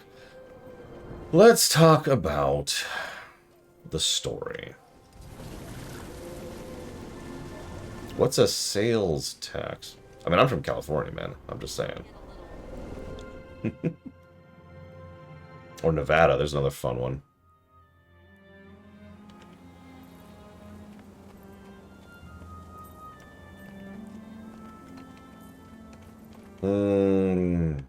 I would say worse, personally, Darkrai. So, I am Zalarum Bastion. Centaurs attacked Sheamore today. I did my best to defend the village, met up with Captain Thackeray at the garrison. Together we were able to defeat the Centaurs and their summoned Earth Elemental. That's the tutorial. Two-Blade Pete let Quinn into the gang, but gave me the sharp edge of the blade for the trouble. One of the scumbags talked about a plan to rob an herbalist. Better catch up with Quinn before he does something stupid. He's in over his head. Pete means business. After I helped Quinn save the apothecary, Captain Thackeray and Countess Anise, wow, we meet her early, convinced me to help them figure out what Two-Blade Pete is doing with that stolen poison. The Seraph Archer told me about a bandit cave down by the lake. Gang didn't recognize the disguised me, which made it easy to infiltrate them. Eventually, I found out they planned to poison the city's water supply. I need to go tell Captain Thackeray about this. I told them the bandits were planning to poison the water supply, and I had to choose, go with to stop the prisoners or save Quinn. It was an easy decision. I decided to go with Logan to protect the well because I didn't like Quinn. I actually remember that decision. The bandit... I actually agree with you, Gig. In fact, I'm going to jot that down right now.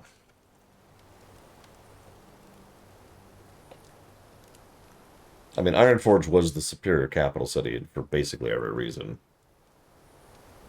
Hell, the only reason it isn't now is because better capital cities have come out since then.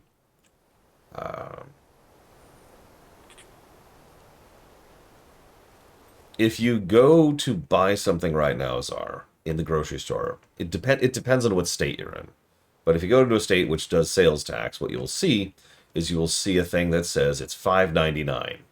Then you will go and, let me just make up a number here, because I think it's 8.7, but I'm not actually sure about that.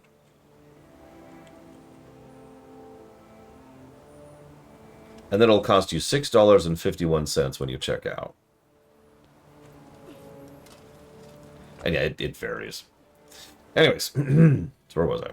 So I went with Logan to protect the well and thwarted the poisoner's plans. The bandits told me Two-Blade Pete had killed Quinn. I wish I could have saved him.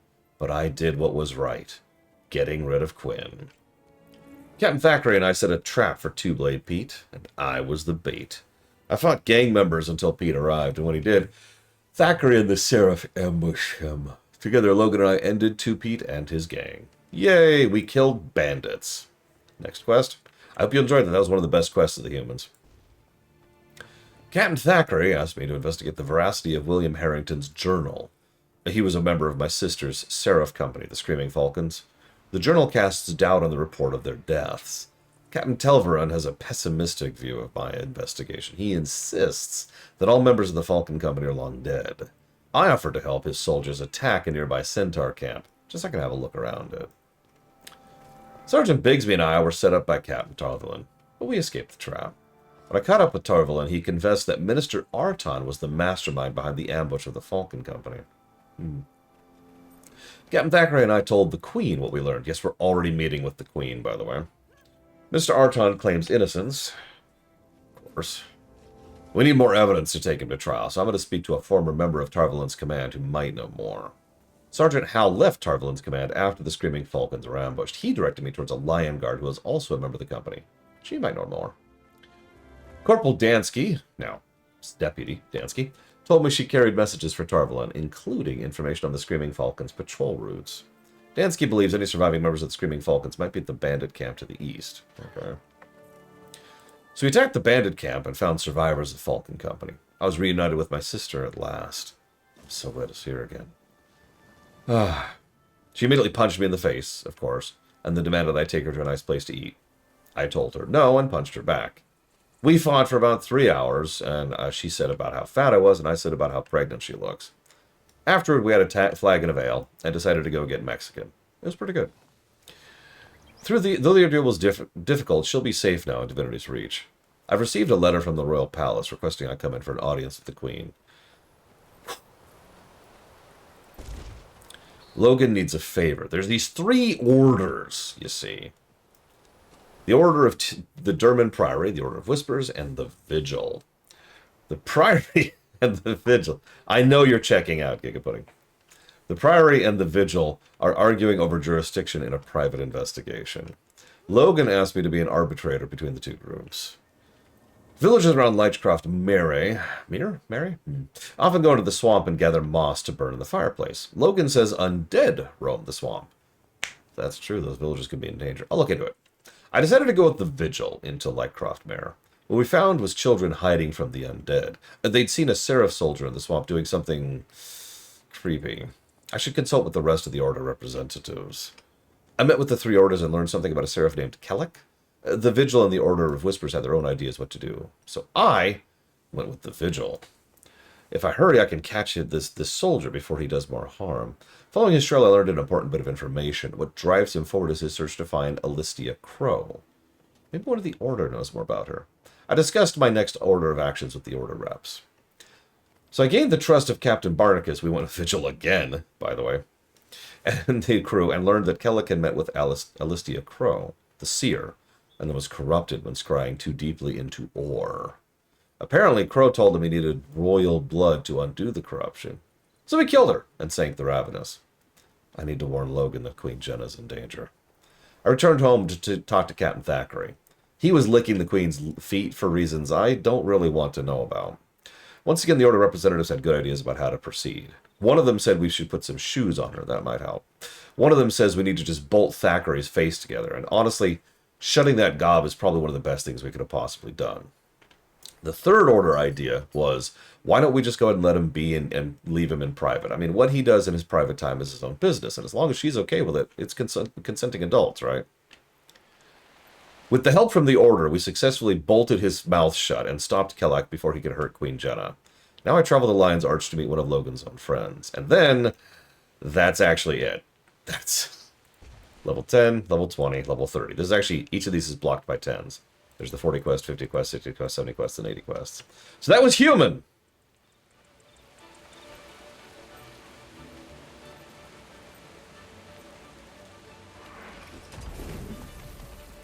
Now, I think the thing that bothers me most about human is it should have been interesting. I don't know why she's so bare. Yeah, it was pure filler. Like, the politics on display, setting up some of the interactions with how the Ministry works and how the Queen works, and how Divinity's Reach is still kind of struggling as a relatively new polity. Because it's very young as far as polities go in this setting. The only thing that's younger is really the Safari. Probably not, Scumlord. Dinging something for something mattering once and then not again would mean we'd have to ding basically every game that has choices ever. And I'm okay with just kind of letting that slide. More of an absence of a positive situation. Well, the gods were like, I'm bored! And then humans showed up, Chilpangolin. Now, that sounds like a joke, but it's really not. Anyways, where am I? I'm going to show off something while I'm setting this up. Thank you, Giga. But yeah, no, the problem is, everything I just mentioned is a lot more boring than it sounds. And it doesn't establish anything, right? Like, it doesn't really establish the setting. It doesn't really establish the polities or the characters or the interactions or even the bandit groups or the separatists or the ministry or anything. It's just there. Oh my god, did they fix it? Holy crap, they fixed it. Look, I'm actually on the roof. Can you believe it? Sorry, this used to be my favorite hangout spot because most of Vanilla Guild Wars 2 didn't have proper collision because mounts didn't exist when they made Vanilla. So you used to be able to go up here and land, like, right up here on this building. And this was the roof. Apparently, at some point in time, they went back and fixed it. I'm almost sad. Yes, it establishes that Logan is totes in love with the Queen, a fact that barely even matters in the MSQ, where that is the central plot point, which is the dungeon stuff we've already done. And that's it.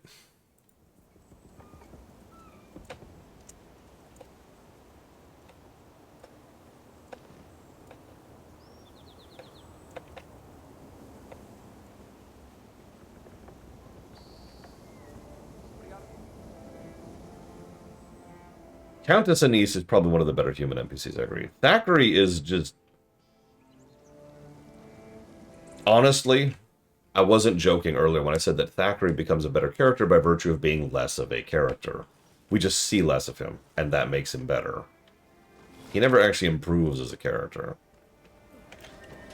Whoop, whoop, whoop, too close, too close. So that was human! I hope you enjoyed that. Next!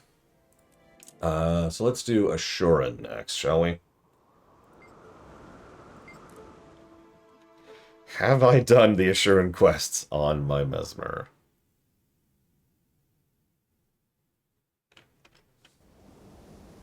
I've not. Holy crap! Okay, okay. We can do vanilla. But you're right. It is about time to do a water break. I'm gonna go grab some water. Maybe at some point I'll have trained the cat enough to not try to get up in the desk and I can just have water at my desk. Could you imagine the luxury of just having water at your desk and not having to go make water every hour? As I'm gonna go hit the well, pump out some water. Oh, yeah, there.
No, well, I can't give you that.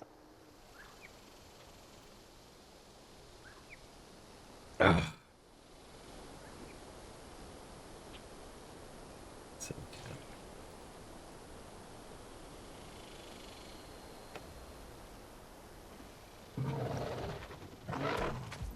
No, no, no. Rather just get through it, Giga.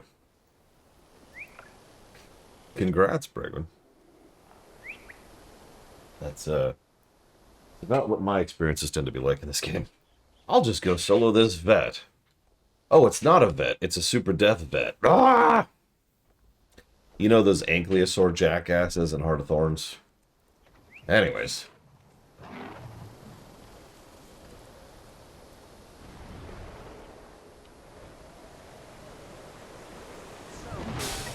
Whose idea was it to construct a micro-technorium on the banks of the swamp? There it is.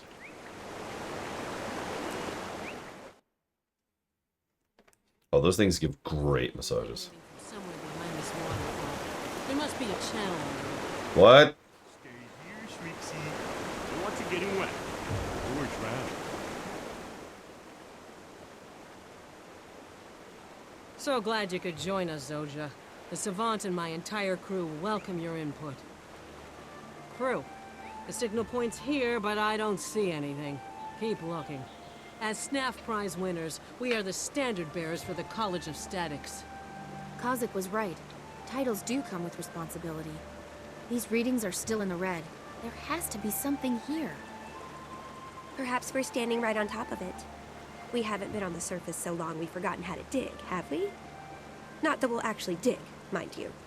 There's bound to be a tunnel or cavern entrance around here somewhere. We just need to find it. And Savant, considering the dangerous nature of your last discovery, I recommend we keep our guard up. Shall we proceed? The correct answer is yes, by the way. Yep, we get to deal with Zoja. Oh yeah, and we're the Savant as the Asuran. So yeah, that's cool.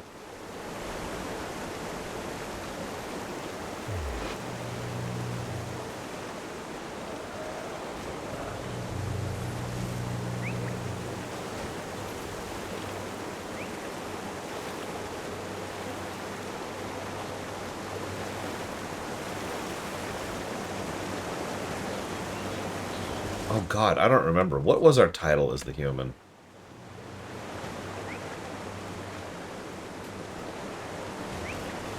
Hang on. I'll look that up.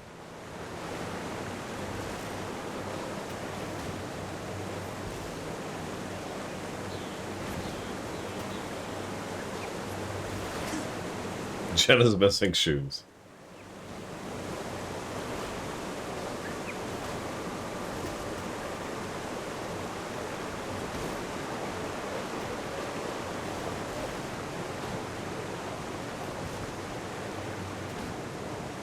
It doesn't actually say here.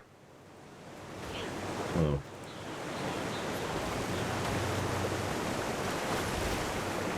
I don't know.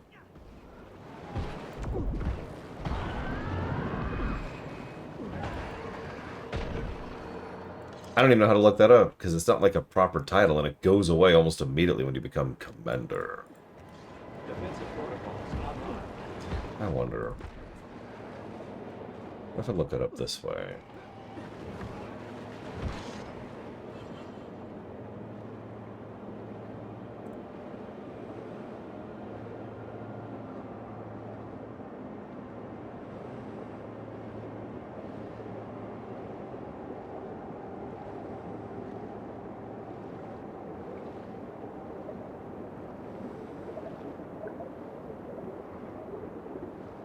So I'm reading. Okay, here we go. Here we go. So all Norns are slayers. All Sylvari are valiants. Humans are heroes. So they just call us hero or hero of Shaymore. Savant is Ashura, and I'll just tell you right now, Char is rank. So you start off as soldier, and then you become legionnaire. And then eventually, like I said, commander. There's some other ones. Heroes of Lion's Arch, Destroyer of Zaitan. Because, spoilers, we defeat Zaitan. Knight of the Thorn, Outlander, Hero of a Moon. That's another fun one. Dragon Killer. Champion. That's a specific one. And Wayfinder. That's a recent one. I mean, I know a lot of players who have never fought Zaitan. In fact, I know a lot of players who have never seen Zaitan.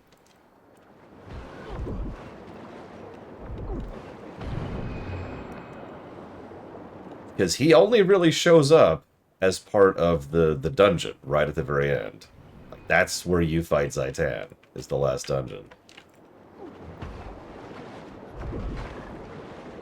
Despite being such an important domino in the overall plot of the entire game and setting, he's just kind of there. I don't even care. Let's just go with passes while we're underwater. There. I will freely admit, I did not defeat Zaitan back in the day. We went back.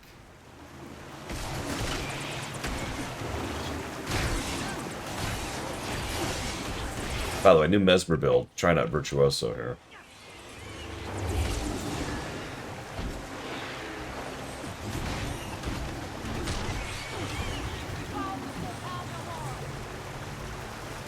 I should try out Virtuoso Spear, because I'm trying out Spear on everybody. Even though some of the builds I have don't... Virtuoso. It's the newest one. It's, here, this one. So, Chronomancer is actually really good for a first build. It's all time stuff. Buffs, debuffs, great stuff. Mirage is fine. I didn't really hate it. Virtuoso is daggers. You see these daggers? So instead of charges of, oh god, I can't remember the illusions, the phantasms. I gain these daggers, and I gain 5 of them instead of 3, but they regenerate very slowly. But I get more stuff I can do with them.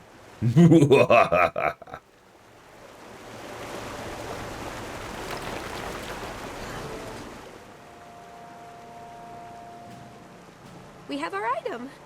So, Savant, tell me, what do we have? I'm not sure. The Voed just tells us where it is and how magical it is. This thing here is packed with arcane energy. A cursory visual examination tells me it's part of something larger. Something that was accidentally broken or intentionally modular. Well, we can't learn any more here among these damp, foul-tempered beasts. Let's get the relic back to our lab and run some tests. I'll leave it to you. You're not the only ones with big projects that need managing. But if you need more input from me, all you have to do is ask. The build I've used for literal years. I don't remember when I started this character. Well, I've done Season 2 and Heart of Thorns. So yeah, I think this was the character I went back and did Season 2 and Heart of Thorns with. Was Greatsword. And I think Chronomancer.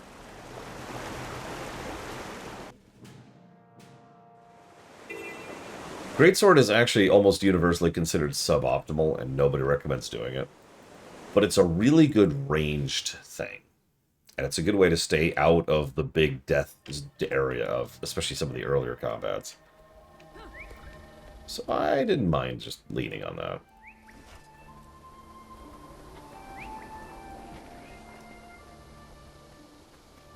Now, fortunately, I think Spear is a melee weapon for Mesmer. And I've switched to Spear, and I believe this is Dagger Sword? Yes, Dagger Sword for my other setup. So I'm back to being a melee Mesmer. Sadness.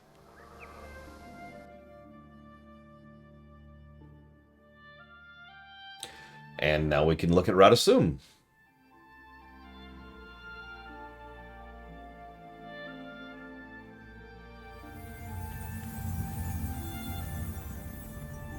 So, this is the worst city in the game gameplay-wise. I'm just going to say that. It's very vertical. The map doesn't help at all. And it's actually frustrating finding specific stuff and where you need it at times. It's also irritating to navigate even if you have a mount. And when I say it's vertical, I mean it. There is actually stuff down there, too, to be clear. And as you can see, a lot of stuff is indoors. Even though, logically speaking, it should probably be, you know, up here, where the portals are and where the waypoints are. But no. Screw you. Visually, however, we'll talk about exactly what these giant frickin' cubes are later. But I do like the Asuran aesthetic, as weird as that sounds. It's very... I hesitate to use the word unique, but I'm not sure what else to call it. Like, unlike a tip... Because these are functionally gnomes, right? They used to be in the depths, just like the dwarves. And they used to be down there as part of the dwarven overall society.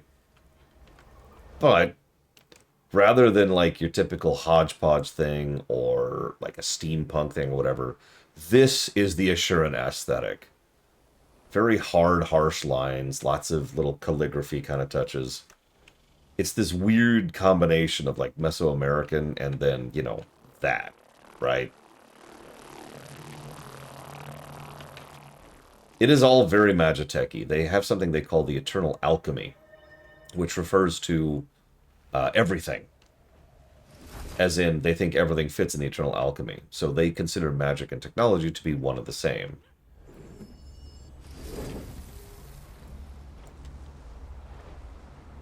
So, visually, great place.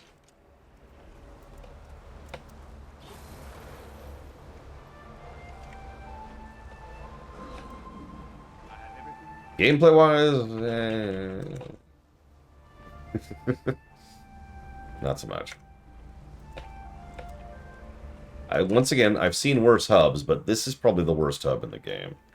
Watch me challenge that once we get to the Black Citadel. Anyways.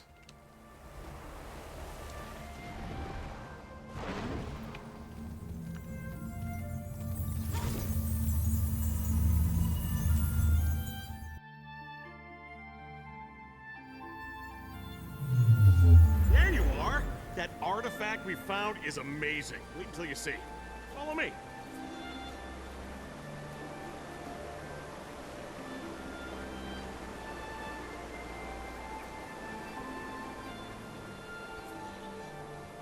Yeah, honestly, I think 100%ing Radasum was more irritating than Divinity's Reach. Which is impressive when you think about it.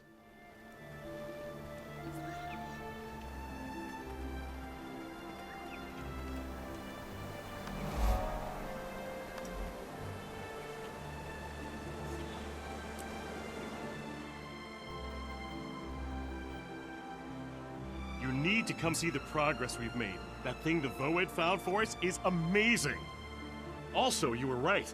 It's part of a larger whole, or a match set, or something. Anyway, there have to be more like this one out there. We've synchronized the detection wave with our larger global positioning system to achieve long and short-range scanning capability. So the global system gets us in range, then the Voed pinpoints the exact location. Perfect. When can we go after the other pieces? That right there is why you're my crew chief. We're almost done calibrating the global system. Once we have coordinates, we can head out and start picking up the pieces. Hear that, Shrieksy? We're going on a relic hunt. It'll be fun to get cranking again. I wonder if... Alert. Unauthorized intruder detected. One of the security golems has entered alert mode. Check it out. Thank you, Vansony. Much appreciate. I've jotted that down for Empire of Sin, Pathfinder Wrath of the Righteous, and Resident Evil block. Make sure you vote, by the way, if you haven't.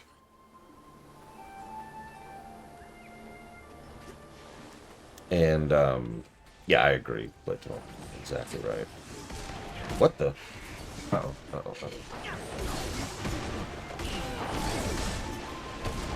Unauthorized intruder has been neutralized. Please restrain and interrogate.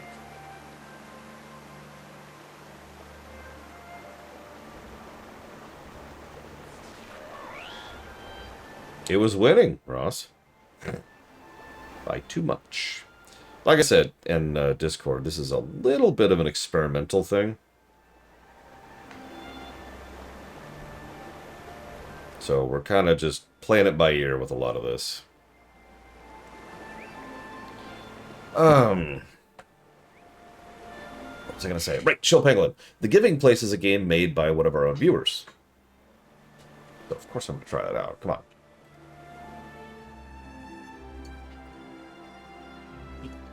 Idiots. You think you've beaten us? Ha! I was the easy way. Now we'll just have to do things the hard way. Nothing can prepare you for the unfettered fury that is the Inquest Attack Squad. Beg and plead, void your bowels in terror. It'll do you no good. This guy's a few anodizing terminals short of a coding array. I say we feed him to Shrieksy. The Inquest has never had any interest in our crew's research until now. They must want whatever the Voed is detecting. Or the Voed itself. I, for one, am not inclined to give them either. Agreed. Ma'am, if you can gather everyone else at the front entrance, Kazik and I will handle the rest. And by that, I mean we'll mine the entrance to give the Inquest a nice, warm welcome. We'd better hurry. If this maniac is right, they're already on their way. Just gonna keep doing that, Cat. You are not allowed on the desk anymore. Yeah, exactly, Ross. And like I said, they were winning by too much. It's not a choice at that point, right? What's the better, like, imagine if I did a poll. What's the better RPG? Secret of the Stars or Chrono Trigger? Okay, Secret of Evermore, Secret of the Stars, Ultima 1, Starfield, or Chrono Trigger. Like, there's no point in having the poll at that point. It kind of defeats the purpose of a poll. That is my fault. I admit it. I'm dumb.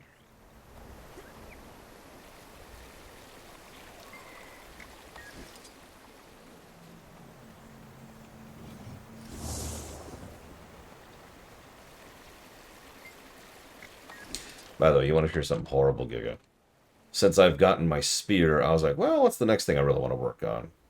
And what I would really like to do is get several of the gobblers. They're actually called converters, but whatever. And then I looked at the requirements for getting those things. And then I started crying a little bit. One of those you literally can't even start trying to get unless you do something during Christmas. So that's put off until like November. Shock troops in first to soften us up. We'll only see Inquest if we manage to survive their golem attack.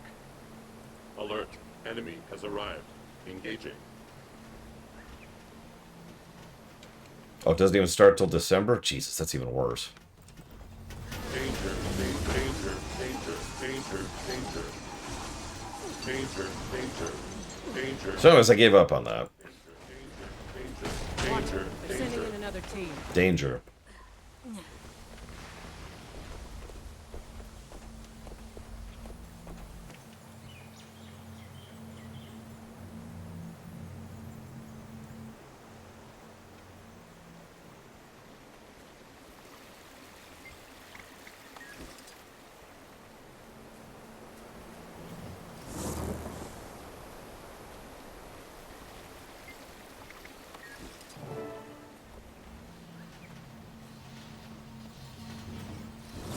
danger, danger, Danger.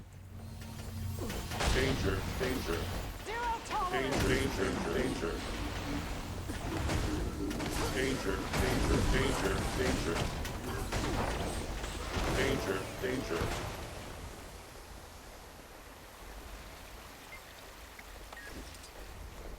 Now, obviously, I'm a little bit set up on this character, but really, the Inquest have never been a threat. If you've been paying attention, every time the Inquest have shown up, I've been making fun of them. Because they're so pathetic. The fact that they continue to be relevant is honestly kind of insulting. Oh, by the way, unlike most of the evil factions, the Inquest actually have a seat on the board. That is to say, on the council. So, for some reason, they're not just treated like the evil faction. Stay alert. More of those Inquest jackanapes are headed our way. Speak. Well played, Parker. Time for the hardest way. We've planted explosives all along the cliffs overhead. Give me the artifact, or we'll bury this place. You scrit-shaving devils! You'd threaten this entire community, all these innocent people, just to steal our discovery? Yes. It's all right, Kozik. Let them have it. It's not worth the risk. Spoken like a true also-ran. Snaff prize winner. Ha! I'd pity your weakness if it wasn't so amusing. Thanks for the treasure, losers. That was very slick, Savant. Let them have that piece. We know there are more, and we still have the Voed. We can collect them before the Inquest does. And then we force Teo to give us back the first one. Paka, I'd like Zoja to join us. We're going to need all the help we can get. Capital idea. You and Zoja handle the search. I'll send word to Zoja and have her standing by. Kozik and I will start cleaning up here. Have you ever heard of the amoral scientist, Leitoval? How about the evil scientist? Okay, now imagine that other than two characters who don't show up for literal years, that's the entire Inquest faction.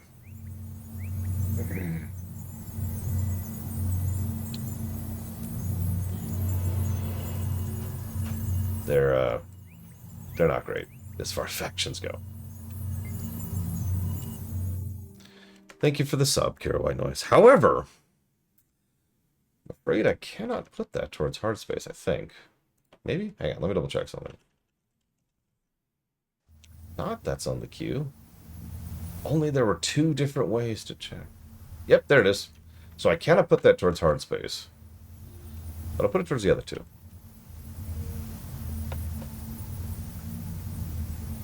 So let's see. Hatch within. And the homeworld log.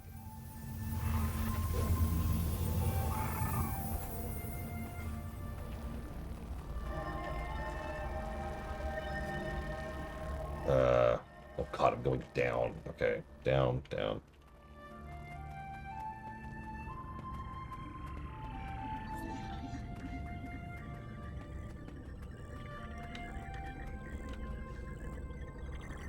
Yep, that's how I mine gold right there. Satisfactory I can do. For now. Also, nice pun. Hey, Savant, over here.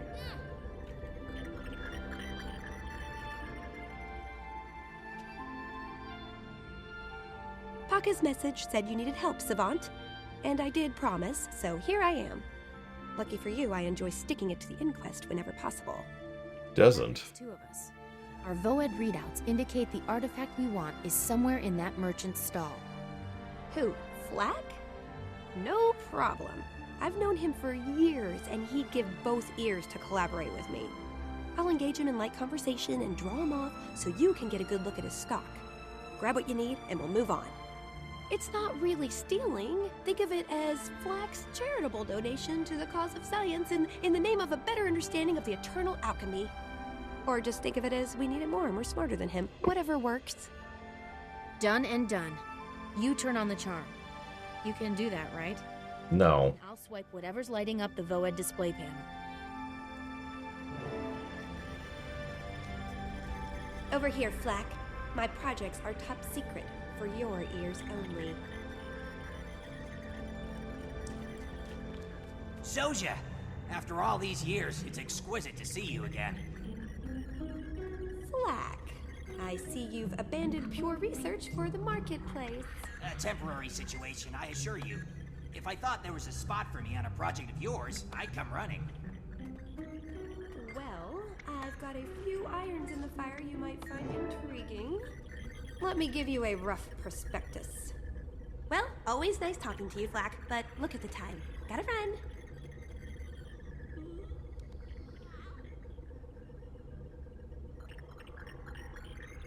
That was easier than I expected. Flack was very keen to team up. To a point. But when I mentioned dragons and the inquest, he started looking queasy. I doubt I'll hear from him again. He seemed to have a lot of important things to sell. This is fun. Count me in for the next piece of the puzzle. I'll meet you in Metrica Province.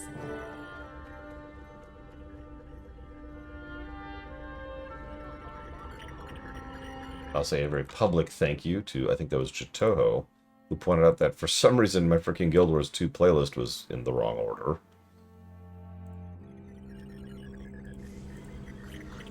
Yep, it was Chitoho. I found what? Sorry. Did I find something? Am I playing this game? What is life?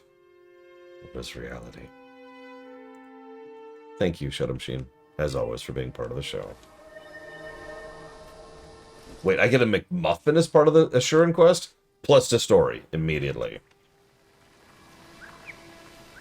So that's going towards Expedition 33. Pokemon Violet. Subnautica 2. Okay, I'm not a huge fan of McDonald's, but one of the only 2 things I like there is their McMuffins. I don't even want to hear it. Or no, not the McMuffins, excuse me. It's the McGriddles. My bad. It's the McGriddles. Well, the tool I chose is... and I know the answer to that immediately.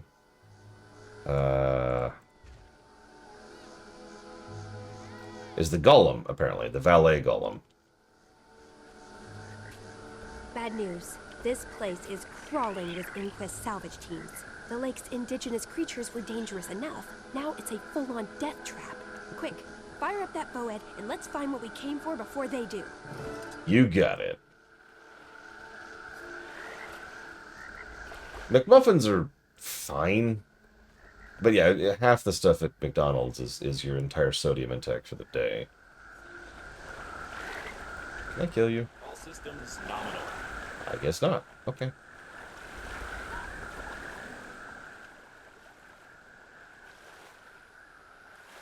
All right, you cretins. There's an antiquity in that lake that the Inquest wants. Hit the water and dive down deep. Flip over every algae-coated rock if you have to, and crush anyone or anything that gets in your way. Whoever finds that artifact gets bumped up a pay grade.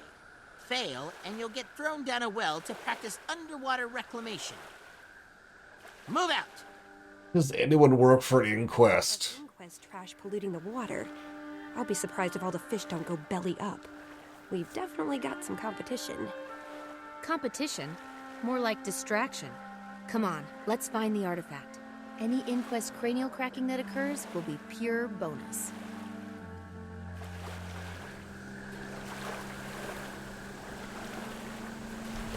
By the way, second Ashura quest in a row that's underwater. Notice we haven't done, like, any underwater stuff in the other races.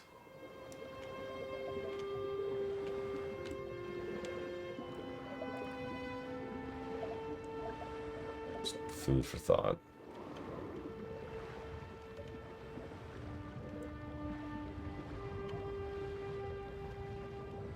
Oh, that makes sense, Mr. Red. By the way, I've got an exciting job opportunity for you, Mr. Red.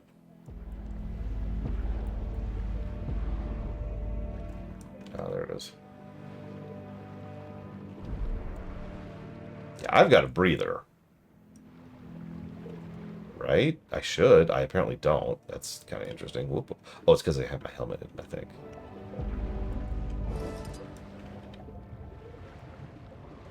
Oh no, now all the Inquis are hostile. Can you guess, Ross? Do I have my breather now? Still don't have my breather. Wow. Alright, whatever. Do I have a breather on at all? I do. It's right there. Oh. I wasn't counting fries, admittedly. Forgive me. So 3 things, excuse me. All right, that's 2 pieces of the artifact in our hands. And from the look of it, there's only 1 more piece to collect. Looks as if the missing piece is the same size and shape as the one they stole from us in the first place. Then the only question is, how do we retrieve it? They'll definitely return to their base to study the artifact. That gives us 2 avenues of attack. 1, we intercept them on the road. 2, we wait until they get it home and then break in while they feel secure. It's your device, Savant, so it's your call. Damn it. Pax is correct, as usual. Let's see. Let's break in and kill them all. Look, any killing Inquest is a good thing. It's removing the average level of stupidity in the universe. So I forgot about the McRibs. It's 4 of the 4 things. God damn it. So we've got the McGriddle, fries, the McRib, and the Big Mac. I will admit, though, I used to get the McRib just kind of out of habit, for lack of a better way to call that. Until, I want to say like 5 or 6 years ago, pretty recently, when I realized I could just bring the McRib home and touch it up myself. So, I would do that. Get nice, big, thick things of, like, real pickles, like actual Clausens on there. Yeah, exactly. You get where I'm going with this, Bregman. Get some real nice, big chunks of slices of onions. Or whatever. There's all kinds of ways you can touch it up, but you get the idea. Some decent barbecue. See, that takes time and effort, or money. Or I can get a McRib. And almost every time the McRib comes out, it's a 2-for-1. So, by the way, that's another nice thing about the Big Mac. It also is often 2-for-1. I want a Big Mac. Oh, I wasn't counting the shit. Damn it, we're up to 6 things! No! The list keeps growing! This feculent hog of a door is my problem. Teo installed some nuke security method that I can't crack. Ugh, it's maddening. I've tried everything I could think of, but all it does is play the same message over and over. Care to take a look? I'm pretty good at puzzles. Sure, I'll give it a try. I am not good at puzzles. Hurry. The sound of her voice is driving me into a killing frenzy. Yeah, Felicia Day's voice will do that to you. I'm being harsh. I love McDonald's. This is a restricted area, you tiny-eared cluster of misfiring synapses. Get lost. And if you're not Asura, this is a restricted area, you empty-headed clown. Get lost. I'm just joking, Giga. If you're on my crew, you ought to be inside already. So yes, you can come in, but don't be surprised if I dock you a day's pay and a few digits for wandering off. And rest assured, I will certainly laugh as you flail around with your missing fingers. Does any of that gibberish mean anything to you? Inquests are so delightful. Anyways, so, I would say the only thing I've ever legitimately disliked Felicia Day in, and I don't blame her for this, is Dragon Age 2. As we discussed when we were reviewing Dragon Age 2, the real problem with that is that it wasn't... I remember her name. The assassin lady, right? It wasn't a character that Felicia Day was playing, like she does in Fallout New Vegas, or indeed here. It was Felicia Day. Apparently that was Talus. My bad. Yeah, Talus was just... Oh, God, it was awful. It was everything wrong with bringing in a guest star talent, right? When you bring someone in just to kind of be... and to have everyone look at... Oh, my God, look, we got... Hey, look, it's... I don't know. I can't even come up with an example. It's Mr. Red! We got Mr. Red on the show. Isn't this great? Yeah! Okay. I'm going to reverse the data flow power couplings to overload the security system. Aw, I was hoping for more. Hey! Who said you could figure out the security lock while I was away? Come back here! Spread out. I want full coverage of this base. Do not let them get to the artifact.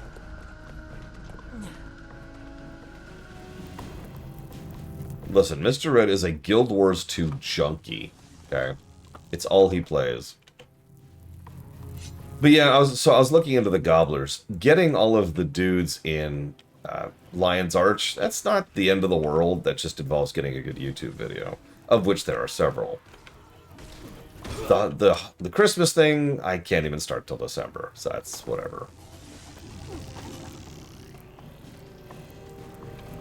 The other one Is there any sentient looks weird. Like, I was trying to make sense of the guide for getting the third one, and it was not actually helping.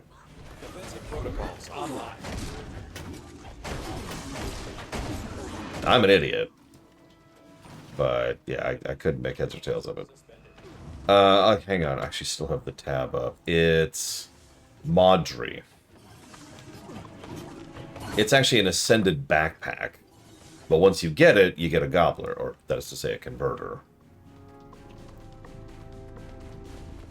Like, apparently you have to put seeds into a mists-infused clay pot.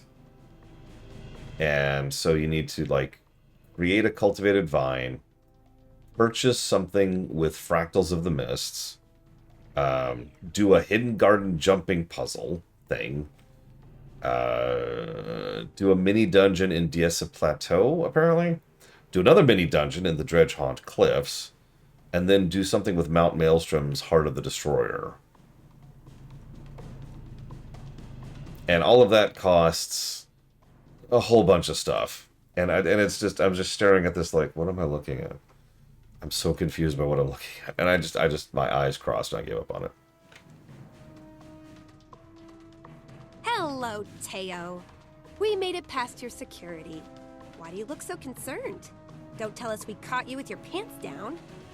On the contrary, my pants are securely fastened. Great taunt. Great rejoinder to a taunt right there. And now I'm about to step on your heads. Your artifact. It's so bad. Mr. Red, I'm afraid to inform you that my pants are securely fastened. Stealing my crew's hard work is going to cost you a lot.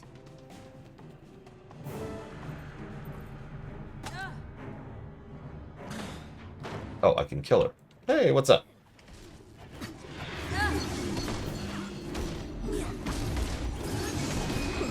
Oh, Zoja, you and your pets are so adorable when you get all feisty. And she's dead. Defensive protocols suspended. We got what we came for. Teo's piece makes 3 out of 3. They fit together perfectly. Now, what do you think it is? That's easy. I'd recognize this design aesthetic anywhere. What we're looking at is a key to a certain ancient genius's lab. Ever heard of Gad? Professor E. Gad? I learned all about him in my studies at the College of Statics. He was one of the Sorry. best. And this is the key to his old lab? The lab that no one's been able to open in over 200 years. And we're going to be the first ones to see what's inside since old Gad himself. The Voed continues to deliver. Meet me at Gad's lab, and we'll see what a historic genius wanted to keep for himself.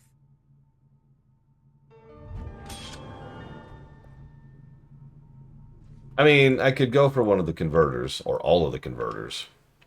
Or I could start working on legendary sigils, plural, and then legendary runes, very plural. Or I could hate myself and look at getting obsidian armor. Every time I look at getting armor, because Pax got the armor, and it's actually not the end of the world, right, getting armor. With one huge problem. See, the thing is, Pax has a main, his warrior, which is cool. I don't. I like to bounce around on whomever, and I like pretty much all my classes equally. The problem with that is there are 3 legendary armors, light, medium, and heavy. And I basically have no way to decide which one I would go with. So, I'm probably not going to get the armors. Now, if they ever introduce like a universal armor, sure, yeah, I'll think about that. I've been wondering what's behind this door since I was an apprentice. I just wish my mentor... No, he probably already knew. Anyway, now it's our turn. Let's open her up. Yeah, I'm probably going to focus on runes. I actually have separate cultures that don't have runes because I don't feel like dropping, what is that, 30 gold per character every time I get runes set up. How can you be helped?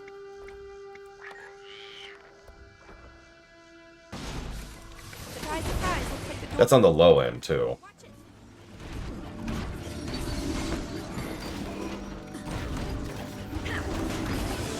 Trinkets? Ah! What's a trinket? Hello.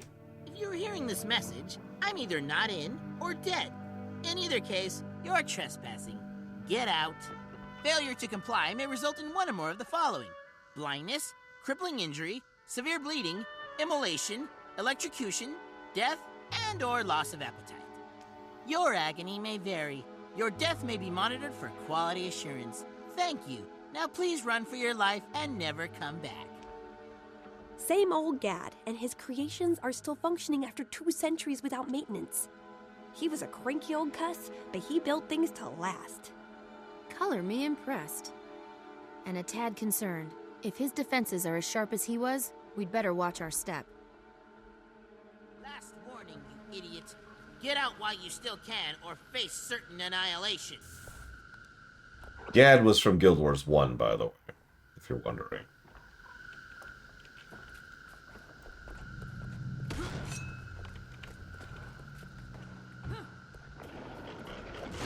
Don't look so smug. That trap was merely a warm-up. Do you get it? This little invasion of yours. It's decidedly imprudent.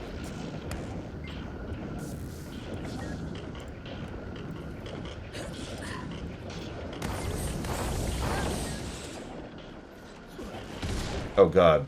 What's Dragon Brash? Brash? Jesus Christ, what's Dragon Bash? Yeah, I know it's an event. Which one is it?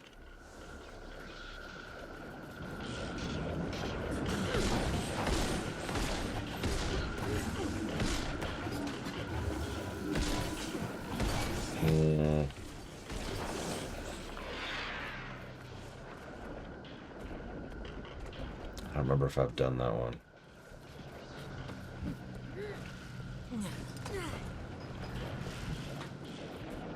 Well, go get it, God. Oh boy, the sludge is about to hit the flywheel.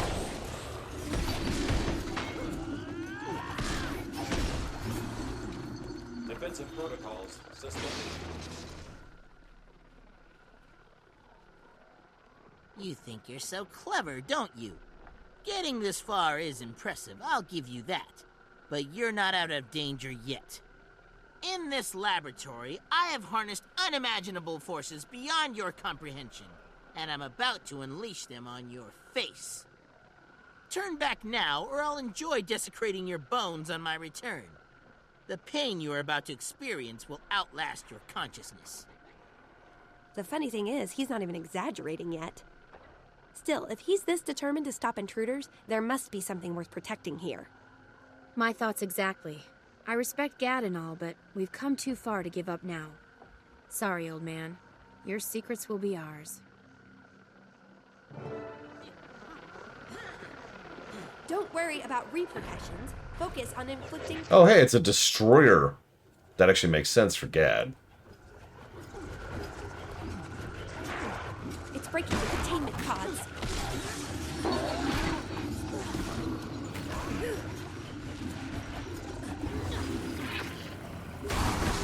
It's weakening. Keep attacking.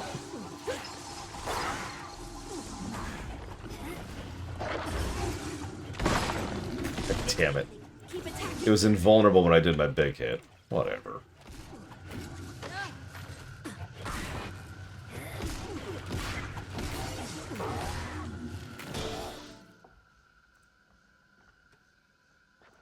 We made it. Gad, you magnificent malcontent, we've got your number.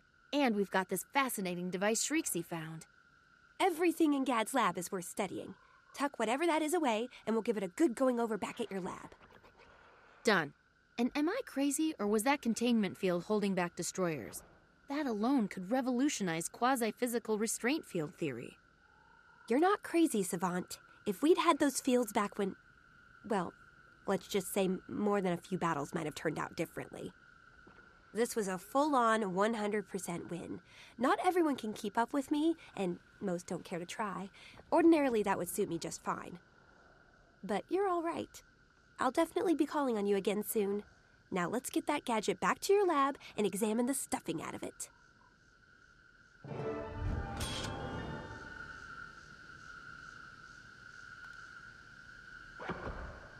So let's see. It looks like the legendary ring is WVW. So that's out. Let's see. Then this one is Mystic Tribute. Yeah, it's whatever. More WVW. That can't be right. That's not terrible. Vision isn't terrible. Like, relatively speaking. Then let's see. Coalescence. What's this require? Oh, that's just do Path of Fire. I actually don't have a Gift of Desert Mastering, but I'm not super worried about getting one.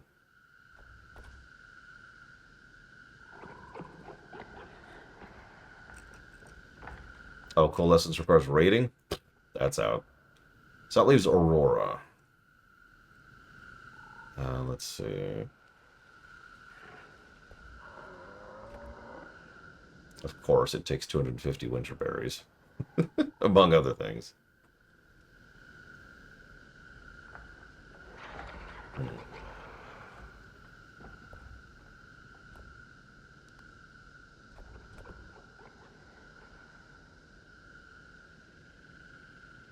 Looks like Spark of Sentience is the bottleneck on Aurora. I'm not sure what that is, though. Does anyone know?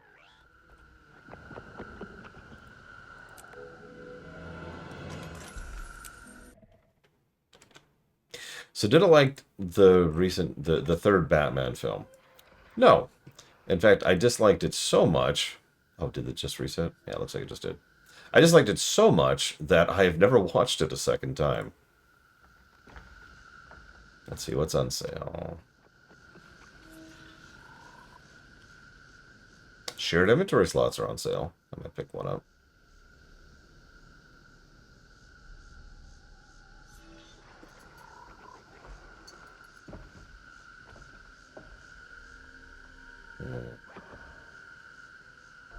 You could have Logan's outfit. Oh my god.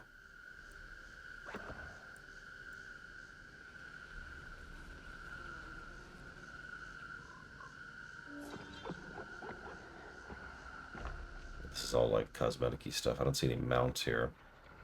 Oh, here we go. Nope, those are pets. Mounts? No mounts? Hang on a sec. Yes, I'm so bored, I'm more interested in looking at mount skins than the game proper. I guess that's what they want. But it looks like they don't have the one I want. Which is this one. Tell me. At this point in my life, not counting purchasing expansions, I've probably spent about $200, I'd say, on the game, give or take.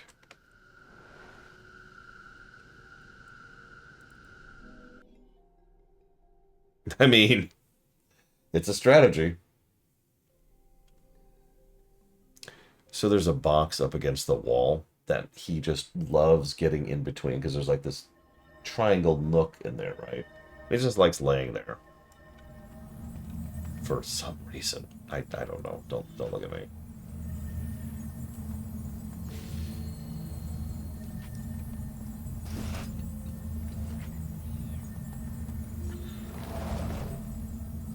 Wow, a die I actually didn't have. I'm kind of shocked.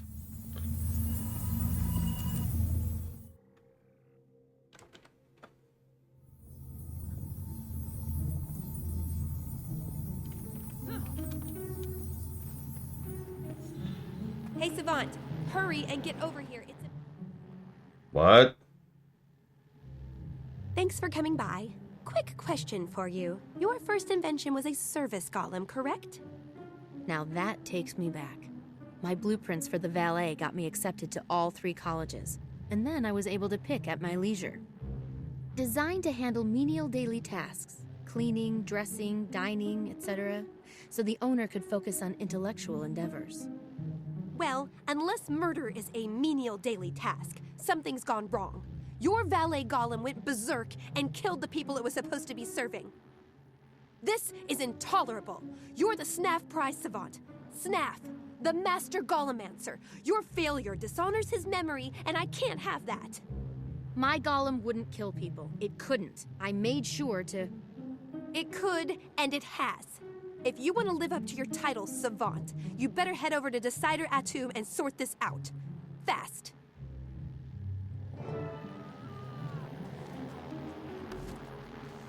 Well, apparently C-3PO finally cracked.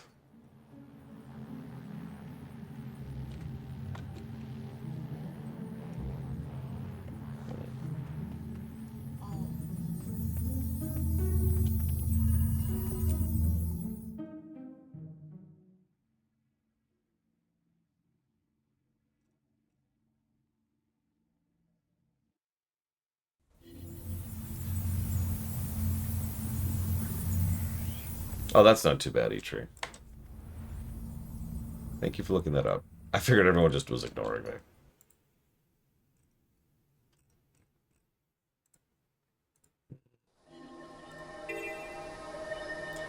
So, condensed magic, condensed might. 50 provisioner tokens. I'm not sure what those are. And then... Mystic motes, 30 clovers, 150 ectos, and 75 shards. That's what it takes to get a sigil. That's not terrible, actually. But I don't know what provisioner tokens are. Or, to be a little bit more accurate, I don't know the good method of getting provisioner tokens. Interested in a study on secret intelligence? Oh, hey. There's some mystic stones. I'll take those. Put those up there, actually. A ballista blueprint. Nice. Get rid of it immediately and never look at it again. Oh, so there is no way to get provisioner tokens. There's just go down the list. Got it.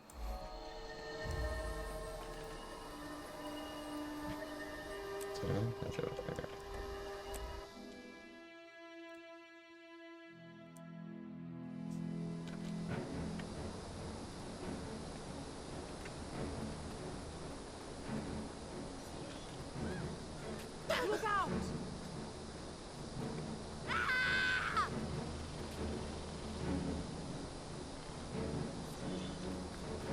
Retreat would be a good strategy right now.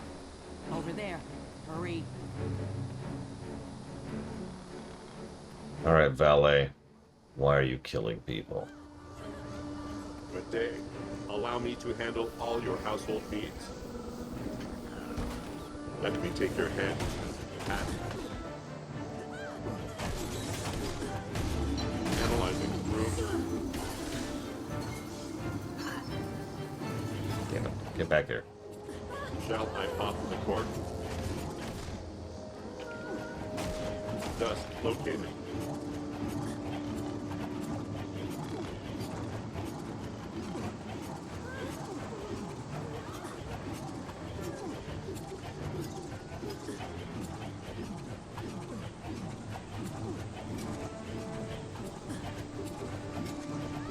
Polishing the liver. What's funny, there's actually a boss in the Night Hold, which is exactly this.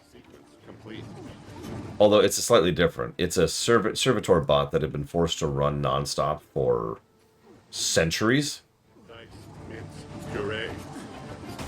It did not enjoy that experience very much. Sir.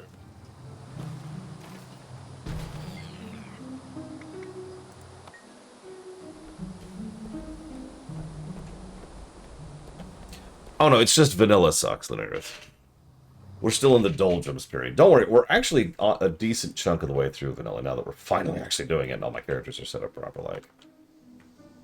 We've only got one racial story to do left. Listen, I've been thinking about what I said, and I came to apologize. When your golem ran wild, all I could think of was Snap's legacy. I shouldn't have taken it out on you. You're a lot like him, actually. Smart, capable, enthusiastic. Besides, it was your first golem. You were young, untested, And someone monkeyed with my designs. The golem I just trashed was so heavily modified, it's barely recognizable as my work. Misaligned aether couplings, altered control parameters. Somebody took my idea and ran with it, right into a brick wall. If we can prove that, you'll be off the hook. And so will Snap. All we need is a copy of your original designs from the archives. Then that's where I'm heading. I appreciate the apology, but you're right. This makes us all look bad. I'm going to find out who's responsible. Commence operations.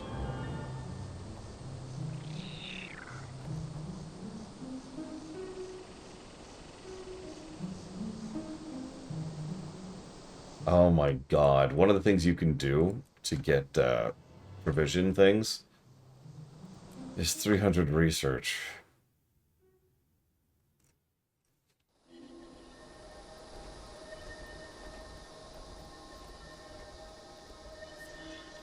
No.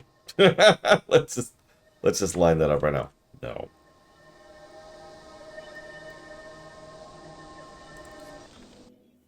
Something you don't ever want to think about, Blade to Ball. It's the simplest way I can put that.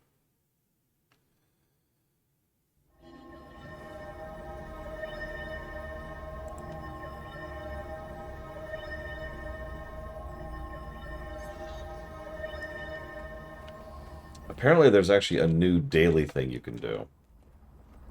And turn in a whole bunch of crafting mats in order to gain provisioner tokens daily. That might be the play there if I go for that. It's in Amanitos, Skywatch Archipelago, and Inner Nios. I'm always happy to help a budding genius. What can I do for you today? I need to check on a design I filed a while back. Has anyone signed out the blueprints for my valet golem in the past few weeks? I'll say they have. Savant designs are always a hot ticket. Mink, Keppa, and even Counselor Haya have all accessed your little treasure recently. Counselor Haya? I'm honored. But I'm not familiar with Mink or Keppa. Where can I find them? Oh, they like to test their mettle against other golemomancers, if you know what I mean.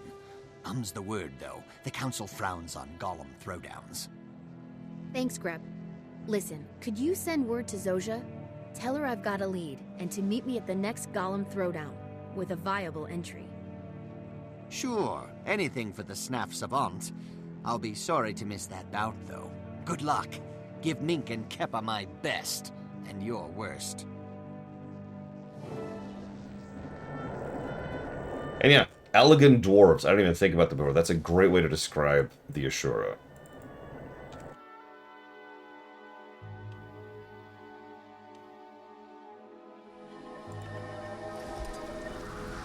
I can't take a drink. Although, actually, it is noon, which means it's been an hour, which means I should take a water break.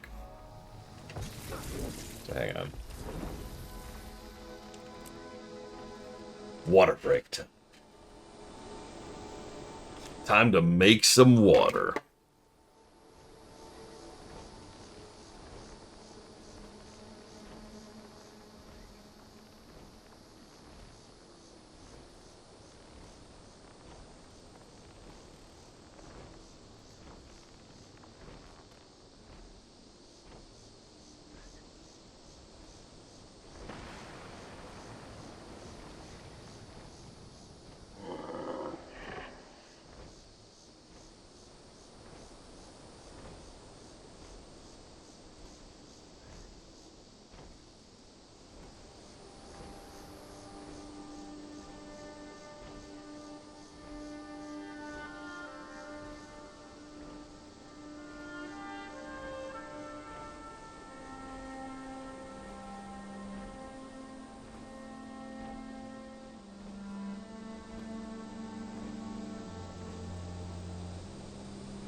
Okay.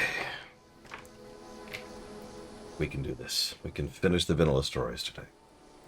I believe it. Well, the racial stories. We're not going to finish vanilla today. Although I'm curious how fast it's going to go once we're done with the racial stuff.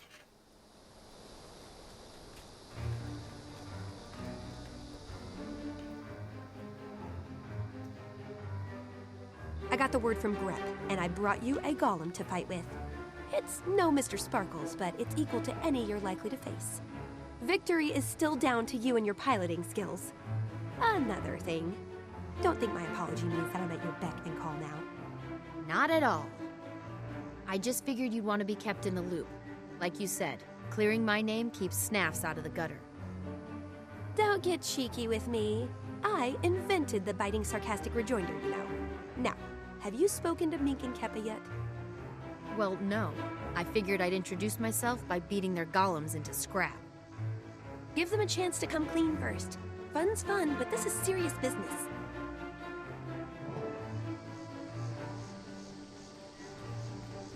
Okay, I guess. What I'm probably going to do most likely is get to the point where we're at the end of vanilla, and then the next time... Oh, yep, there it is, the Dragon Bash. What do you know? Oh, by the way, fun fact, you could be like, show me where the Dragon Bash is, and it'll be like, boing, boing, and it'll show you how to get up there. It's a nice feature, I like it. Anyways.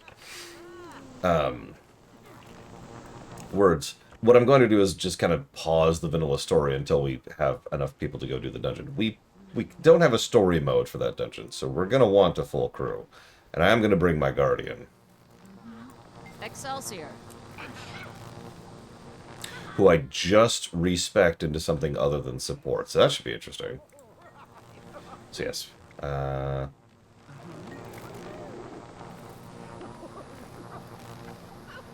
Do you mind if I, as by right of the original budget, see your modifications? Okay, sure. That works. Well, it depends on how much real-life money you want to spend on Eleanor. Zoja, you,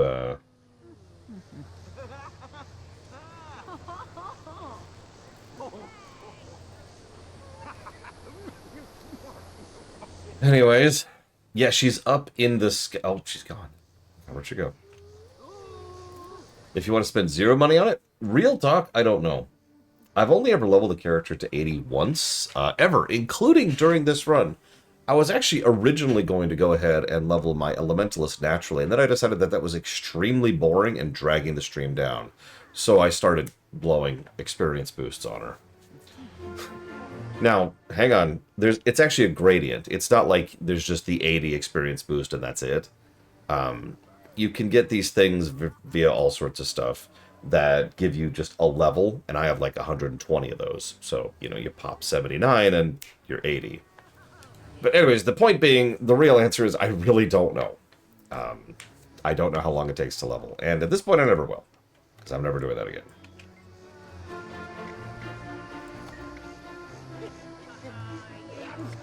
Would you agree that I look over your modifications? Hey, Savant, over here. Okay. There are strategic ways to use them. I don't have them on me, but there's purple ones, right? The purple ones jump you to a specific level, and it's always at a multiple of like 10, so like 10, 20, 30, 40, 50, 60, 70, 80, right? So if you pop one of those, that'll just jump you forward however many.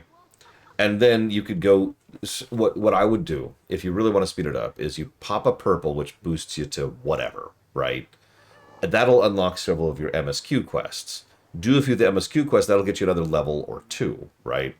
And then just keep doing that until you run out of purples. Once you're out of purples, then start using the actual experience scrolls themselves. Make sense? So, to explain, let's say you hit 60, right? Because you have a purple 60. So you purple yourself to 60. Boom, you're 60. You do all the MSQ quests up to the 60 stuff, and that puts you up to, say, 65 or whatever. And at that point, you just need 15 scrolls, and you're 80.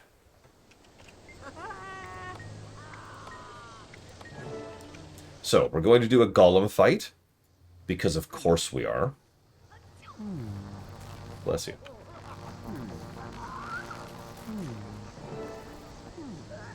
Let's see. Connect the vocal transamplifier to the etheric luminosity enhancer and... We're ready to go! Gather round, everyone. It's showtime! Welcome to Throwdown at the Power Grid. It ain't strictly legal, but it sure is fun.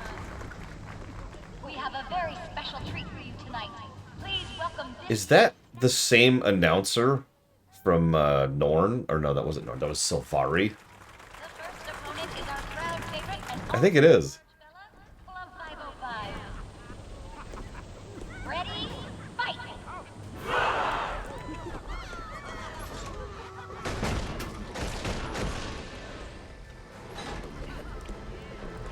The oozes! The oozes!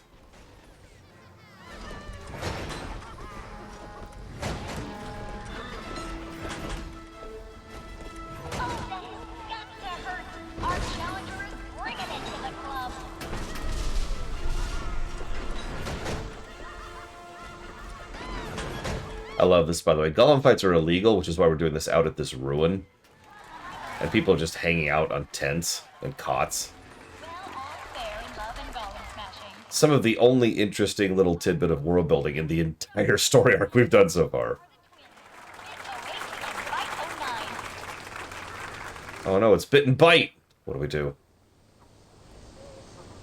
As long as they don't combine to form halag... And no one will get that reference either.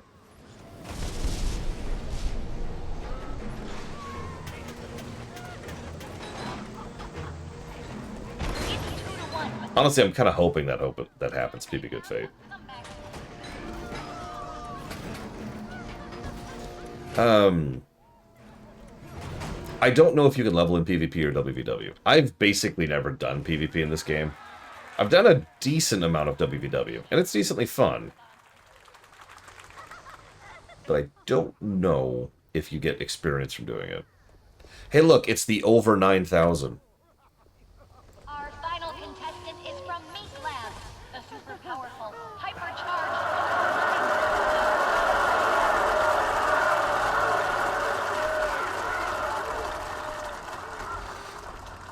Ready, steady, go, go, go!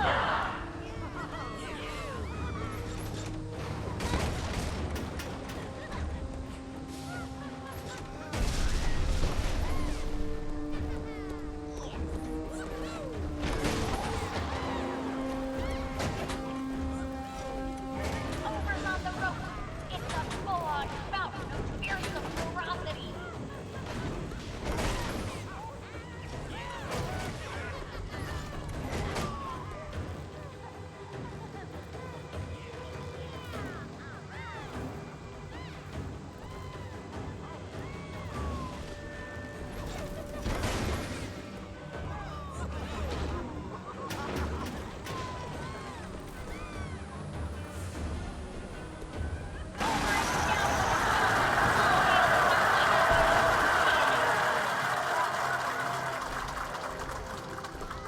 That's right. You lose.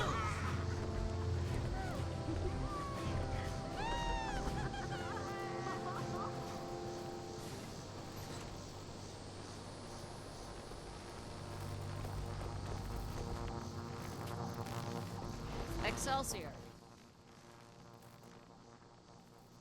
All right, Keppa. Ready to share your blueprints now? Or will you be needing your Skrit assistance to locate your teeth? Easy there, killer. You landed a few lucky punches, that's all. What blueprints are you referring to? I don't recall discussing any. Can the act, Keppa. We came for your modified golem blueprints, and we're not leaving without them. Oh, those blueprints. Sorry, my head's still ringing from all the blunt force trauma. I haven't got them with me, but I'll send them to you. Promise. Don't promise, Keppa. Do it. To the victor goes the spoils, and if we have to spoil your face to get them, so be it. That's one set of blueprints. Yeah, by the way, fun fact, the most violent of the various player characters, pretty much by far, is the Asuran. The only one that comes close is the Char.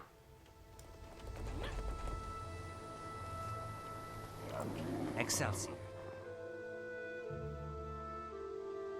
What an unmitigated disaster. I was ready for the usual crowd of flops and duds that frequent these throwdowns, not a Snaf Savant's murder machine. That's what you get when you step into the ring against one of Snaf's intellectual progeny. Now, about those blueprints. I can't discuss that now. I'm too distraught. Look what you did to my beautiful golem. Yeah, it's a real mess. If you don't want to wind up in worse shape, fork over your modified blueprints. Don't make me sick Mr. Sparkles on you. All right, all right. A genius can't even mourn properly around you lot. I don't have the blueprints here, but I'll send them to you straight away. See that you do. You fought a good fight, Mink, but innovation beats imitation every time. We're such a dick, too.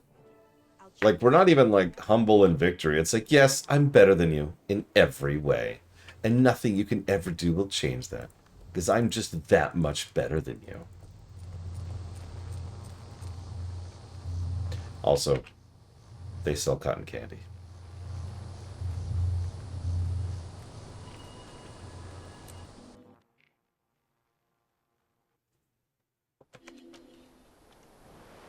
I mean, everyone's a dick in vanilla. Unlike in chocolate, where they're way better.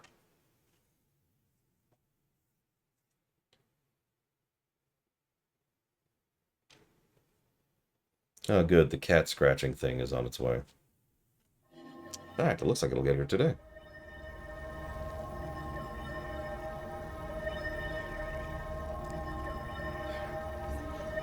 Yep. Ooh. I hope he likes it and doesn't just ignore it like he does everything else. Where should I put it? Where he'll actually play with it? Over there, I guess? I don't know. I'll figure it out.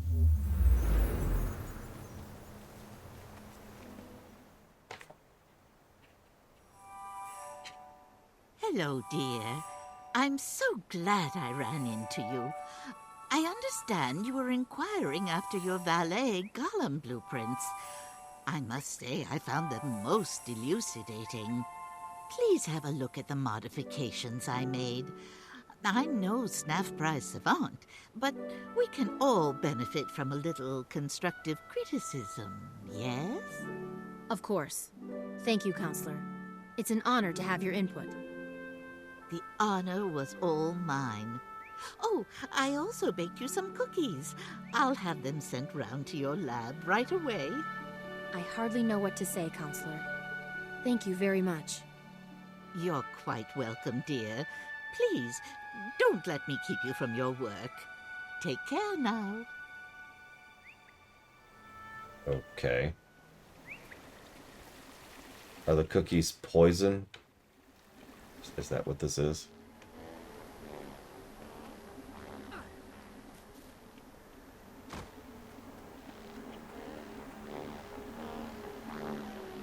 Have a look. I've assembled the blueprints side by side so you can examine them. So let's look at the counselor's blueprints. No notable change. Enhance! Enhance! Oh, more efficient power core. Okay. By the way, it literally does say enhance. That's not actually a joke. More power cells than needed. Maybe that caused the malfunctions? Alright, let's try this one. These blueprints annotate several key components with unnecessary or swap with cheaper substitute. Okay. Their revisions were troubling, but the council actually improved on my design. Alright, who should we go after? Who do you think? Was it the person who added too much power? Or the person who ripped out key components because they were too expensive? Now here's the thing. It could be either of them. It could be neither of them. And it doesn't matter because I'm just sort of fundamentally against this kind of philosophy in general. And given what's happening in the United States over the last several months, I'm sort of sick of people canceling legitimate and required services because they're unnecessary. So we're going to go after Keppa.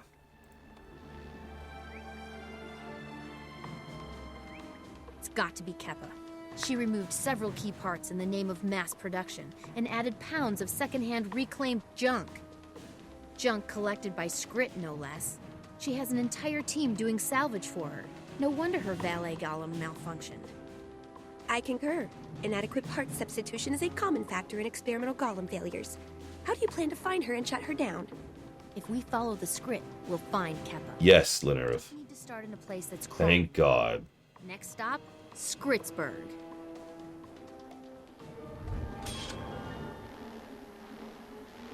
Yeah, why don't you just get in your private jet, Mr. Red? Jesus. Why would you ever go to the airport? Ugh.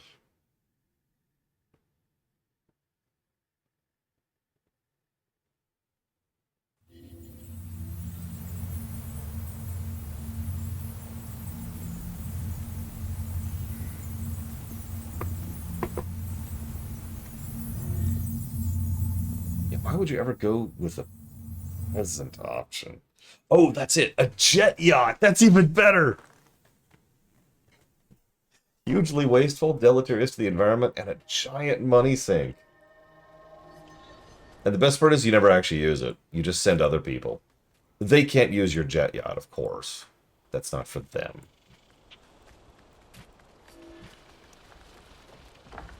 Is it green? Yes, because I hired a bunch of companies who have green credits because they're doing things that they're actually lying about in order to pretend that they're actually helping the environment.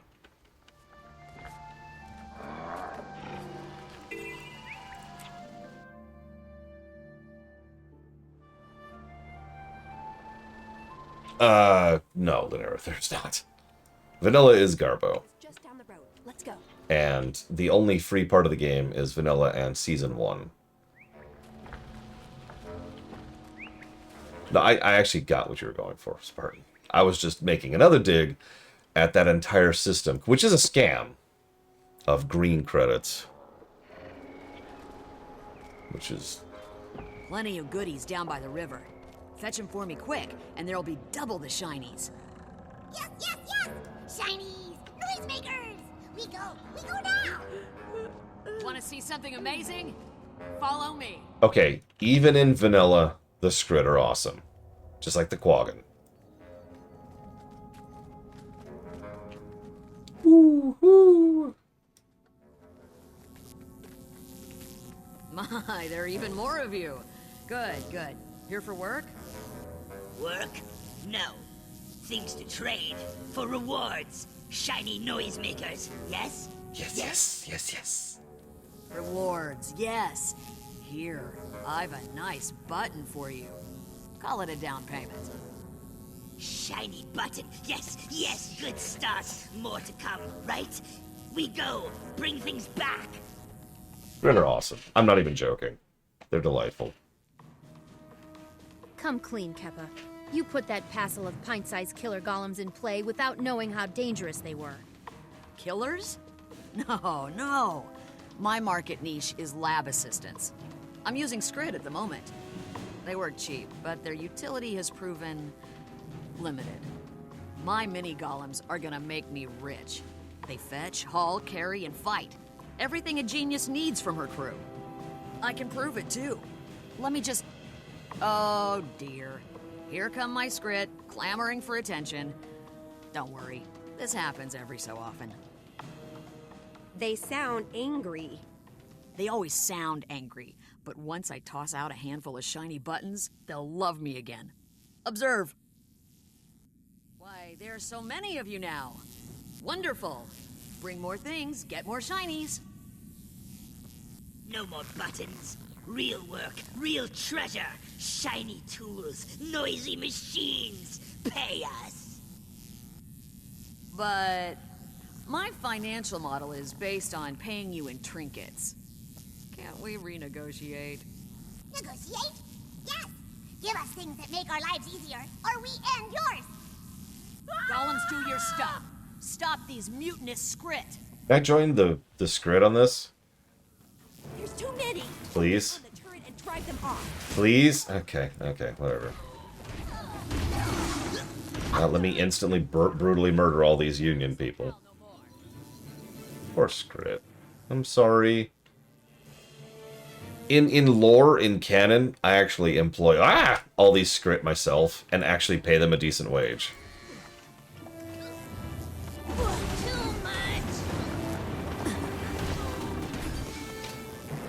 I should be playing around with Spear, sorry. Because just, oh my god, Dagger and Sword is really good. Failed. We failed. No. Yeah, this is just my recruitment drive. Come join me, Skrit. Yeah, I'm just keeping up appearances for Kappa here.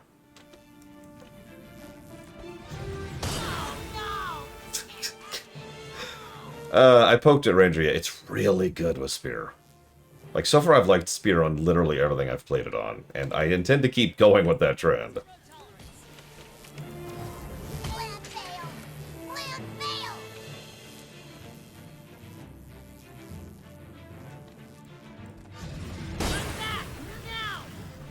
You notice I'm not actually killing them. They are, in fact, leaving. I mean, Ranger's been pretty legit, everything I've poked at it with. Run away! We foul this locale no more. The only Warhorn I've really enjoyed is on Necro. I mean, I've noticed a lot of the staff setup is either heals or buffs or something like that. Are we done here? Like, I just... Yes, this is just job offers. Work for me! Work for me! It's okay. I'll give you benefits, too. And paid time off.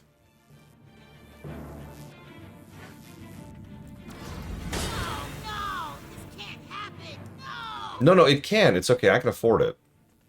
I'm not yet, but I'm going to be the commander soon, and then I'll be swimming in gold.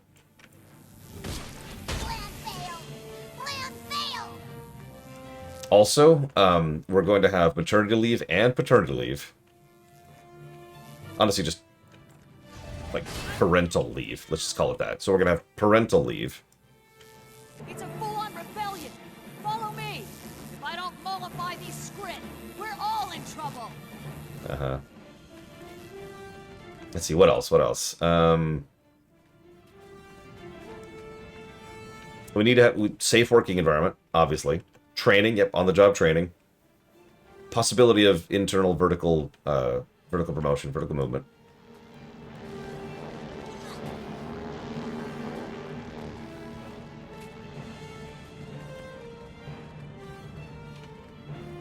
Health coverage, obviously. Please, I meant no offense.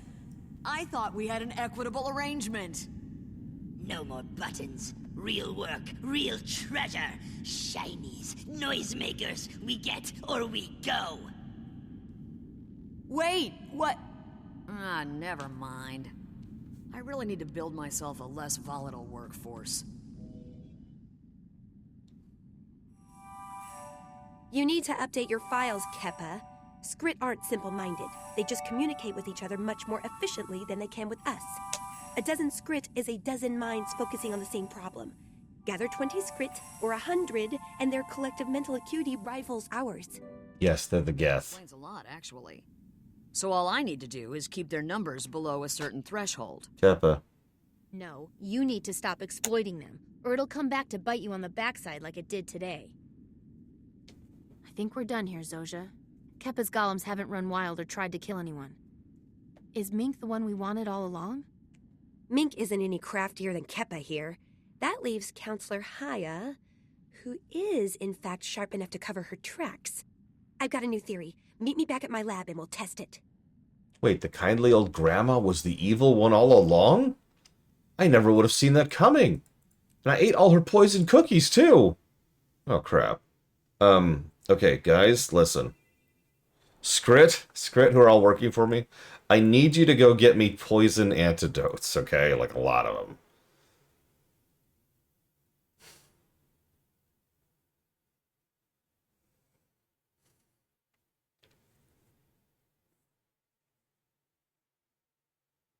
I mean, that's pretty much exactly what you just said, so, Alex. So they want to do collective bargaining. I see, I see. So what you want me to do is stab them before they start doing that.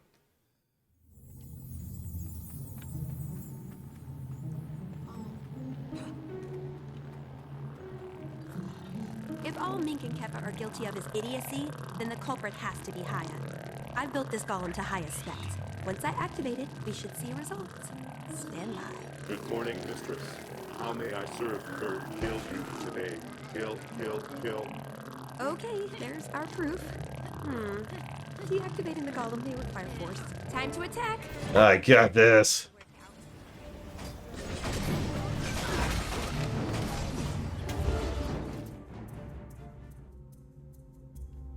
Well, that settles that. The core that Haya swapped in must contain a hidden exploit to drive the golems to murder. So we're going up against a counselor? No mean task, but I'm ready. I don't care how high up she is. She can't do this to us. No sarcasm this time. Haya's not just smearing Snaff's reputation or mine. She's killing people and framing us for it. We have to take her down in front of the entire council. Let me fire up Mr. Sparkles, and then I'll meet you in the council chambers. Did you have to name your giant killer golem Mr. Sparkles?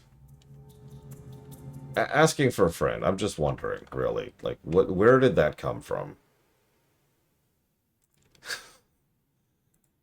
Okay, I'll just... Whatever.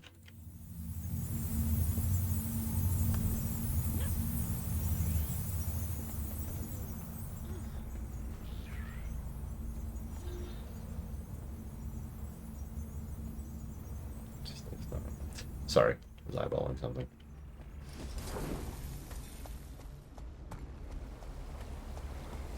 I mean, all joking aside, with all of the management sim types and simulator type games we have out there, why haven't we made a union simulator yet? Because all joking aside, unions are kind of tricky. Like we all talk up unions because we're all pretty pro-union, but a union is not a solution, right? A union is a path to a solution. I mean, there are really awful unions in the United States, cops, and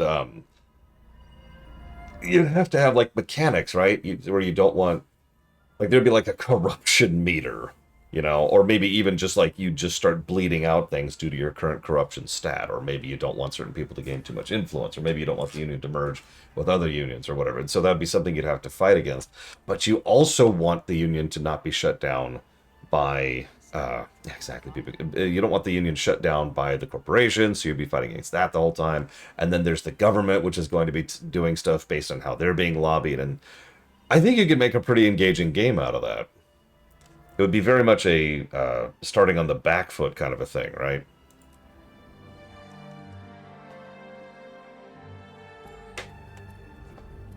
Whole game is hard mode.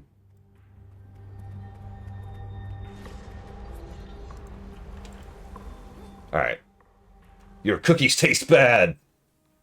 Haya, we know you're the one who turned the valet golem into an anti-personnel device.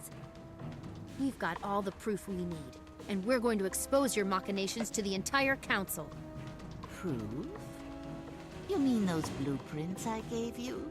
The ones my underlings are retrieving from your lab at this very moment? You're not in my league, dearies.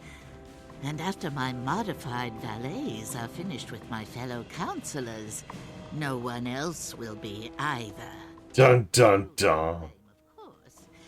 Nothing personal. This is merely how top-level council politics play out. If it helps, I'd be happy to feign remorse. Let's go, Savant.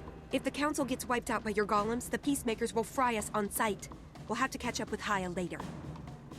Good luck, my darlings. Try not to die too painfully. We got work to do. Lovely lady, really. Those oaks on the council are grateful. They won't be. The council are almost universally antagonists. Not villains, just antagonists. There they are. Stop them before they buttle again. These valet golems are remarkably... Especially this asshole. Where did they originate from? They were a gift from an anonymous donor. Mere toys, of course, but it's nice to be appreciated. Masters, I shall now perform a deep cranial massage with my fists. You got my ears. Take cover.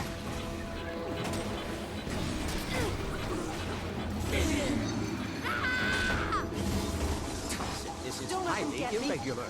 Stop this at once, or I shall admonish you most severely. Hostiles detected. Initiate combat protocols.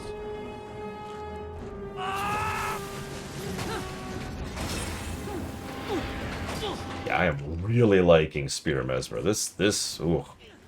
I never thought anything would surpass Greatsword Mesmer, but here we are. The furrowing of my brow will be epic.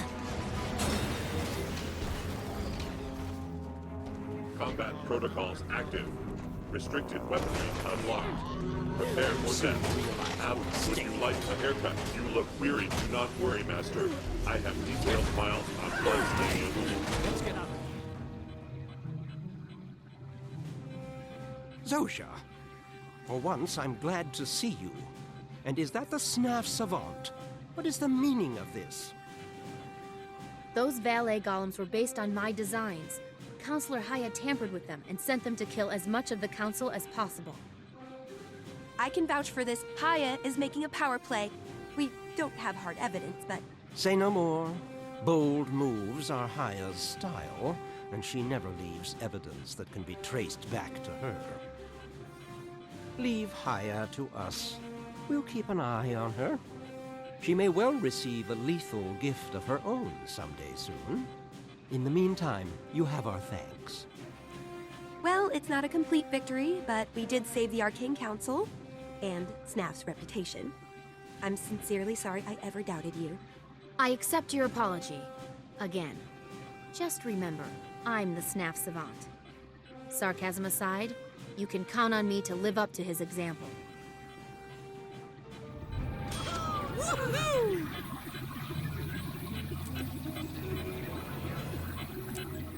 I don't know, that wasn't the worst thing ever.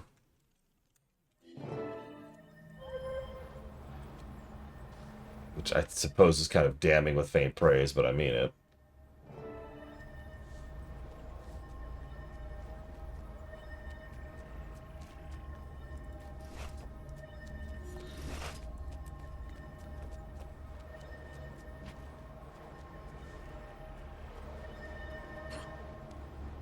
It's okay. She just tried to assassinate us all. Don't worry too much about it.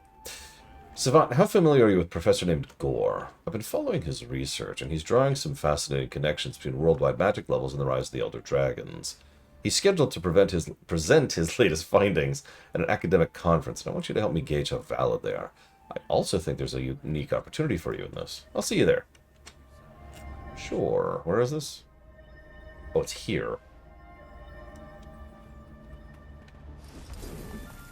Yeah, I know, PM Trucks. I understand that you tried to assassinate me yesterday, but it's fine. You know, bygones, right?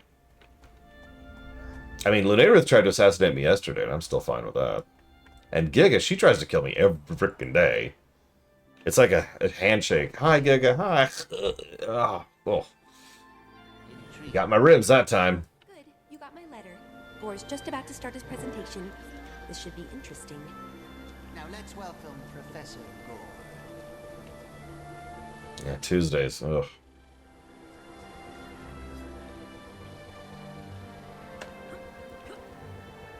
The seventh law of maginatics posits that magical energy cannot be destroyed. Today, I will prove that magic is a limited resource, like water or timber. Using my advanced equipment, I have detected significant drops in the world's ambient magic levels. This drop, I believe, is directly attributed to the return of the Elder Dragons. They consume magic at an alarming rate. If the dragons are not stopped soon, they will leech all of the magic from the world. Ah, bosh. Magic doesn't get consumed. It changes form and concentration, and always returns. It's part of a closed system. I have proof. The data is... Oh, where did I leave those notes? I must have left them in my lab. Please, excuse me while I fetch my records. I can prove the problem exists, then we can focus on its solution. Professor Gore will return shortly. Until then, please welcome Sepha from the Phrenologist crew.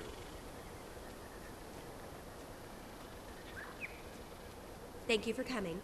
I see a lot of overlap in Gore's theory and our shared goals. As do I. If Gore's research aligns with the Priory's, we may be looking at a cultural revolution. I'm actually pretty tall for an Ashura. I just noticed that. Academically, still, Gore's theory could prove useful. I agree, but nothing can happen until Gore makes his case. Why don't we all settle in and listen? Actually, yeah, Bladeval. The dragons consume all the energy and then go to sleep, and then the energy comes right back out. Now, the problem is a world devoid of energy means the death of every living thing on it for a while, but, you know.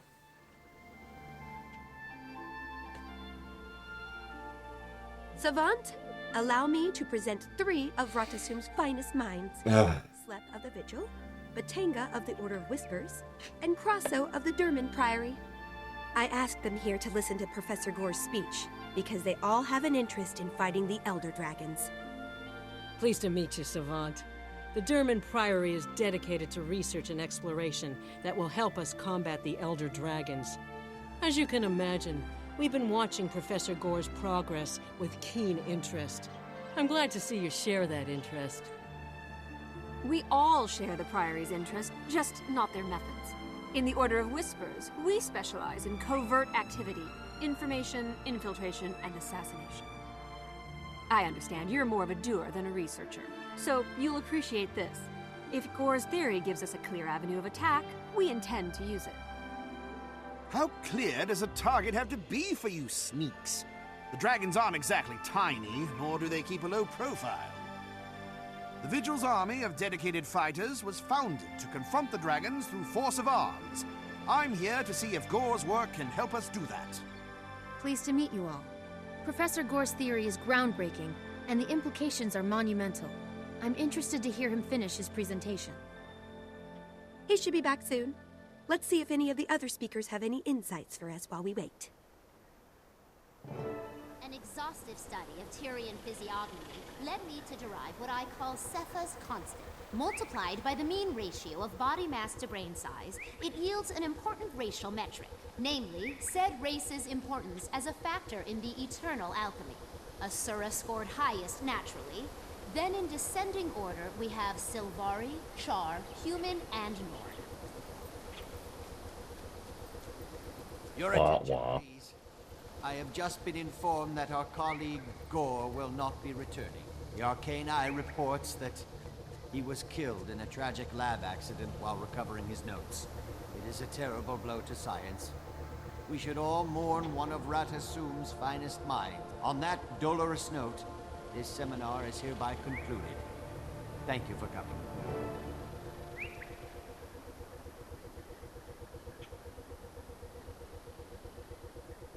Honestly, the Asuran one, this is saying a lot because I've been covering a lot of Drek lately.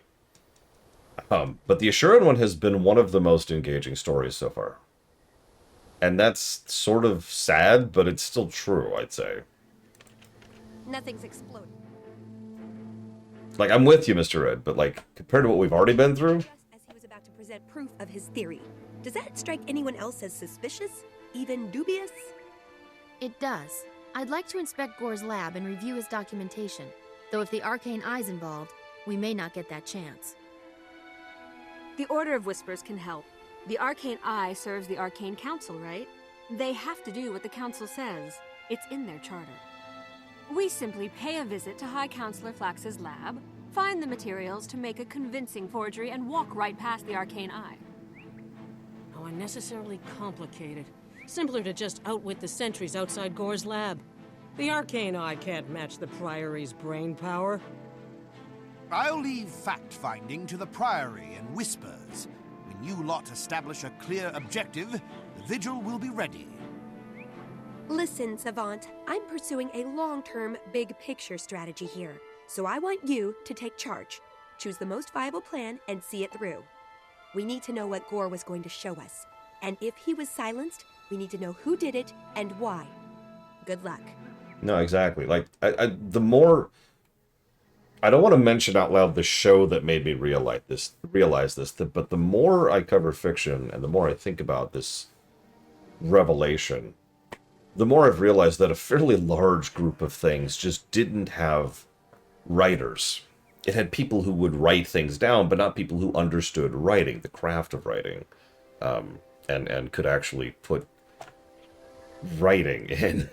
And I actually think Guild Wars 2 Vanilla qualifies. There's so much here that's just there. Even the big fight against the first dragon is just, there's an evil dragon, and he's summoning wave after wave of minions after us. Go kill him. Now, there's nothing wrong with a simple story, and a simple story can still be very engaging, fun, or interesting, especially if you add, like, details or character development or world development or whatever. But as you're probably already seeing, Vanilla has none of that, right? It has the beginnings of stories. It has ideas, right? I do know that this game gets good. There's actually a specific cutscene I'm looking forward to seeing people's reaction to much, much later. It's in Path of Fire. That is probably my favorite individual cutscene in the game. And I know that they eventually nail it. So... yeah, that's true. There's a tiny bit when we finally reach Traherne, which is level 60, I think. And of course, all I'm going to say is, praise Joko. But yeah, no, this is... oof. And honestly, I enjoyed pretty much all of End of Dragons, like top to bottom. So yeah, it's funny when you hire actual writers what happens. Wow. Anyways, let's do Whispers first. I am like a shadow. Excellent choice. You're on your way to getting results. See you outside Counselor Flax's lab. A piece of fiction legitimately surprised me in a good way. Honestly, pretty recently, Silent Hill 2R. A horror game that I was unironically enjoying on both a gameplay and a story axis. That's shocking. And the more you know about me, the more you understand how shocking of a thing that is. Where am I going? I guess I'm just going here. Andor and Arcane would both also qualify. Ironically, once again, on both axes. Not ironically. Wrong word. Amusingly, on both axes. I did play the original immediately before it. We actually started with Silent Hill 2, and then I went straight into Silent Hill 2R. And yeah, My Little Pony. Go ahead, make fun. But at no point in time did I assume that that would be the ridiculously good show that it was.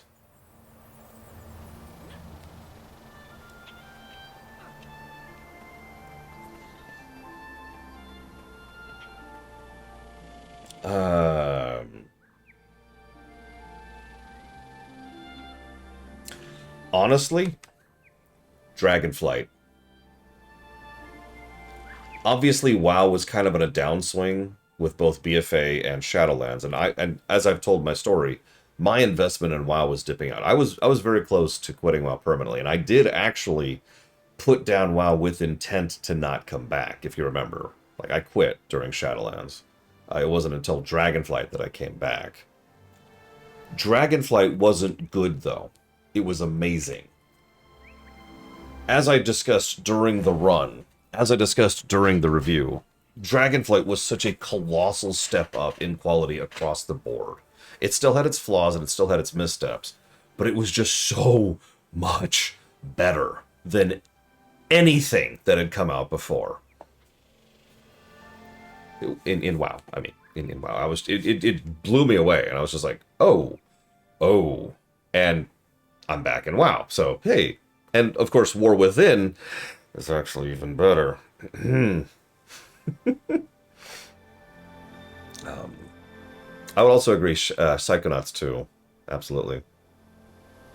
That's another really, really good example of a game that just really shocked me with its quality. I need to go make water. I'm gonna go make water. I'll be right back.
Actually, yeah, Plague Tale. That was another big, shocking one for me. I was not expecting to like that game.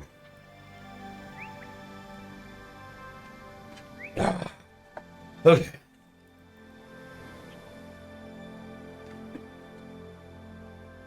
Prompt and primed for action. I like that. Your outfit, though, that'll get you noticed immediately. You had a plan for that, as I recall. There's no dearth of lab assistants to accost, but they're only doing their jobs.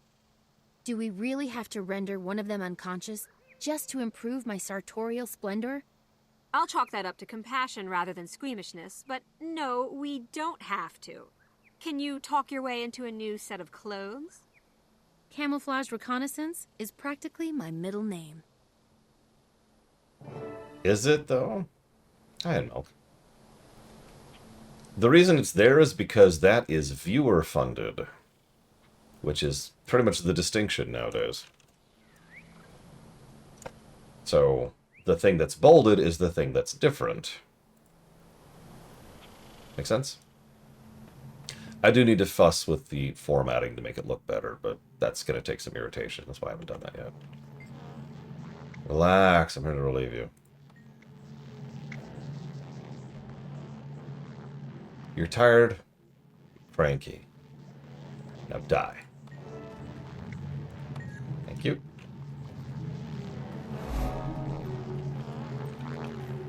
Work, you feebs, or I'll toss you all into a pot and make a huge batch of simp stew. That's Flax's lab manager. A real pushover, right? You there. Did you forget what my boot feels like on your neck? Because I can remind you. Yep, a real pushover. We're gonna need something flashy to make her leave her post. I can come up with something flashy. Let's see. Containment's at max capacity. There must be a leak in the tank.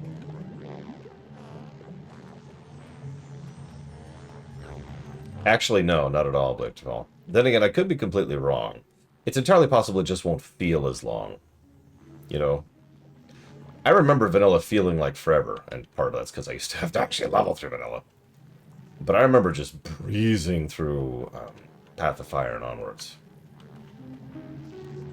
Can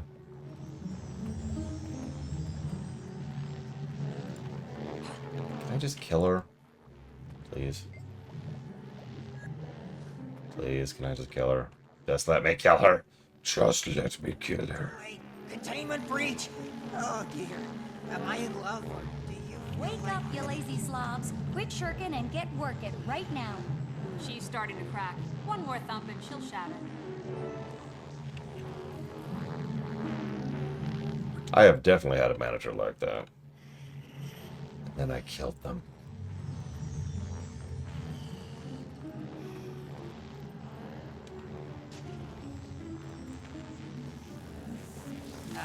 Chief, I think we have a serious problem here. Step aside, troglodytes. I'll handle this myself. Wilka's on the move. Now's our chance. I love the Asuran jump, by the way. Whee! Not that one. This one. Woo! Also, the way they dodge. Look at that.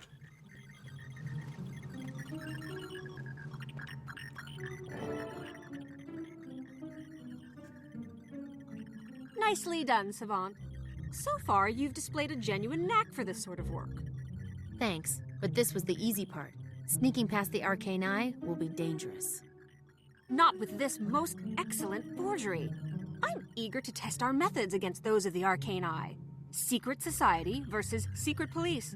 Who comes out on top? We're about to find out. Meet me at Gore's lab, and let's see if our little ersatz authorization passes muster.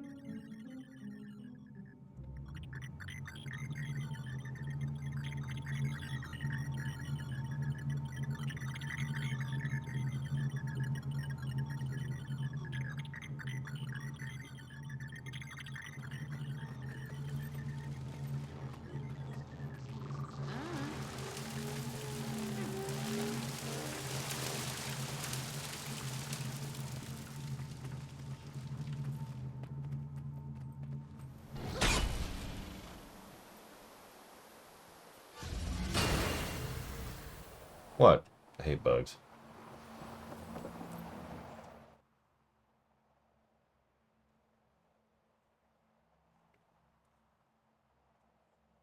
I do hate bugs. Just kill them all. Alright, so.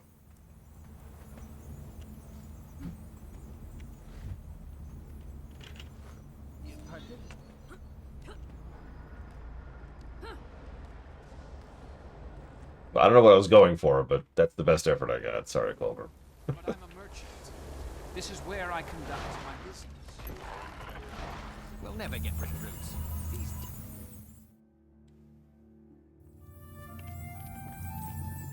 There's Ract from the Arcane Eye. We'll need to get by him to get in. And he's good.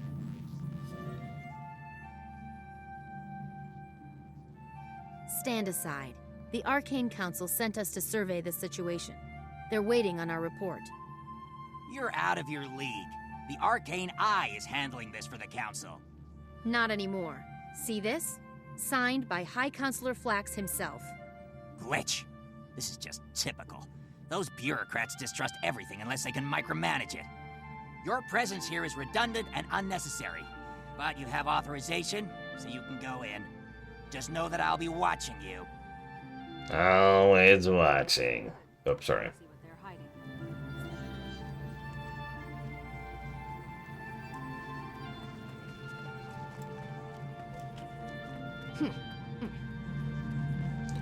Alright. Let's look at Gore here. He's already been mummified, as you can see.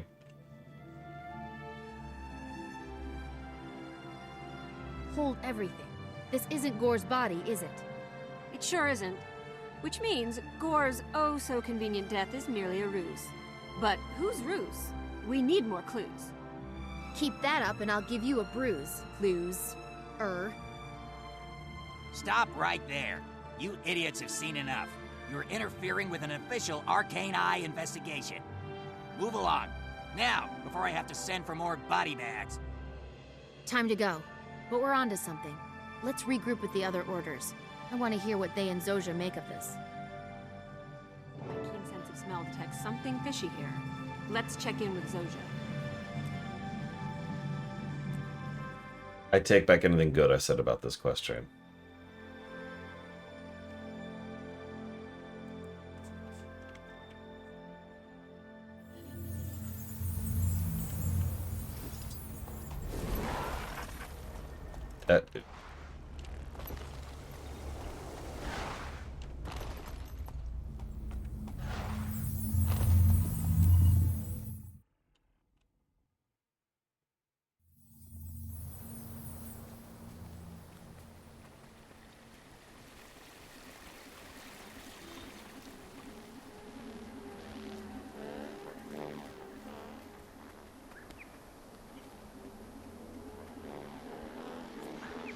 So Gore's death was a fraud. How does knowing that help us? The problem is still Elder Dragons. While you poke around in back alleys or libraries for information, the Vigil is out there fighting. And while you're fighting, Whispers is setting up the means to deliver a death blow. We appreciate the distraction you provide, but you don't really think you're going to overpower an Elder Dragon, do you? Swords alone won't get results. Neither will intrigue. The Priory supports a more holistic approach. We intend to learn all we can about the dragons and their weaknesses before we strike.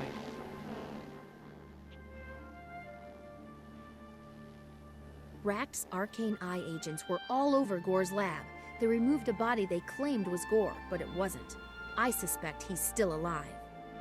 If he is, the Arcane Eye has him. They run a remote facility in a human village called Garenhoth. It's isolated, remote, a perfect place to stash Gore. Finally, a concrete objective. Just say the word, and I'll have Vigil soldiers standing by to storm Garenhoth. No, Ract is too good at this game for that to work. But I'm better. We can use Garenhoff's low profile against him. I say we stage a demonstration and get ourselves arrested. Ract will haul us in to avoid undue attention.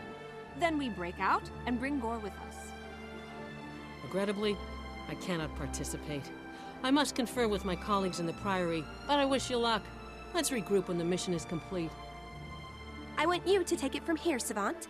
I'm going with Crasso to help the Priory look into Gore's theory. We both need to make inroads with the orders for my long-term plan to be viable. Work with whichever one here you think will get the job done. I will. I'm as eager to figure this out as you are. And eventually, you'll need to share some details about this long-range plan of yours. Okay, so since we just did Whispers, we'll go ahead and do Vigil this time. And the answers are yes and no, respectively, Mook GB. This is an MMO, and I happen to be playing an Asuran. That's me, right there. And these are some fellow Asurans. These are all NPCs, of course.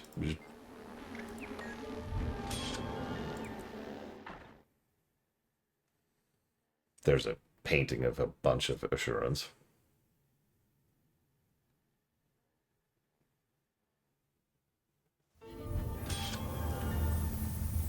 Yes, thank you. Give me my junk. Oh, Jesus. How's she recovering, Aurelia?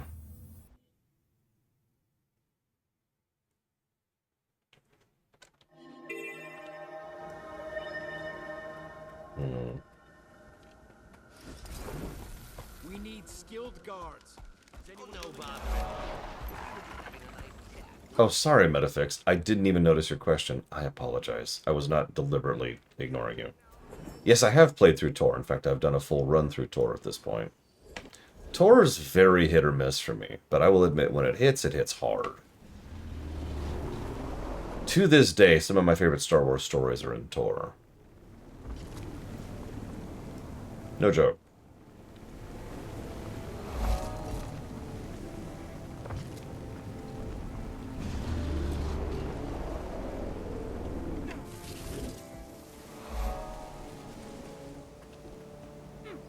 Yeah, Tor is all over the place. Some of it is some of the worst crap, and then some of it is just like, yeah. Hell, there are Tor stories I wouldn't mind replaying at this point, and I've played Tor a lot.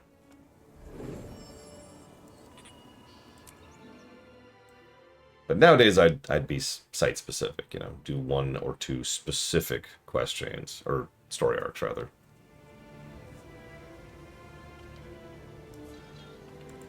Do you require my... Zoja's info places the Inquest base in this area, but it'll take some legwork to pin down the exact location. That's why I'm here, to find Gore. For the time being, the Vigil's work is my work. Superb. We need Gore back. He's one of the few geniuses who actually addresses the impact we have on our surroundings. Since when is the Vigil so concerned about the environment? I thought your sole focus was the dragons. That's our main focus, not our only one. Confronting the dragon shines a light on our own destructive habits, which is a personal priority of mine. Now let's find Gore. As General Soulkeeper says, you can't kill 2 birds with 1 stone until you have the stone in hand. No, it's an MMO called The Old Republic. It's functionally KOTOR 3. It is, in fact, a direct follow-through of KOTOR 1s and 2. More 1 than 2.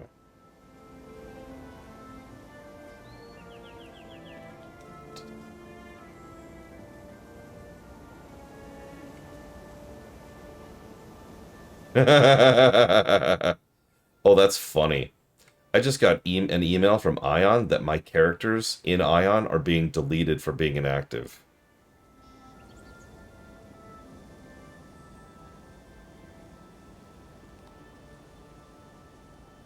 Yeah.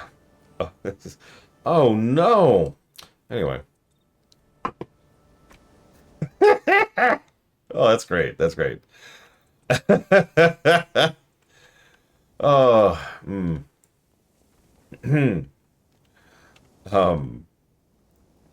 am glad your mother is recovering, Aurelia. I am sorry that she's having to go through that. I sympathize that she's going through that. Right. I don't have my glider. That's an important thing to remember. For Deus Ex? Oh, I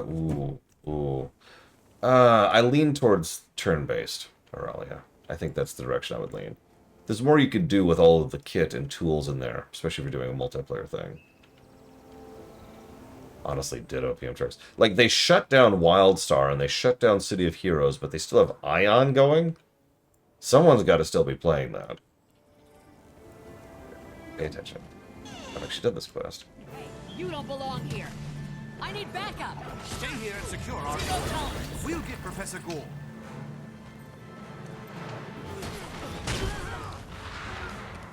Maybe, Giga. Depends on how much longer we've got, because I think this is it. The faction quest is usually the last tidbit. We might have time to push through Char. Assuming I haven't done my Char stuff. Soldiers. Thank you. A friendly face. Please, release me at once. Hey, Gore. No, can I talk to... There we go. Watch out. We're not alone. Oh, no, it's a guy.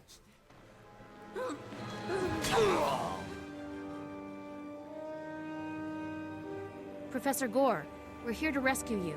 That sounds like Rift. Yeah, Linareth. Unharmed. Which I've also played. Please, who are you? Can you tell me why I've been incarcerated? We're supporters of yours, sir. Your theory about the dragons has made you some powerful enemies. Until we can neutralize those enemies, we need to protect you from them.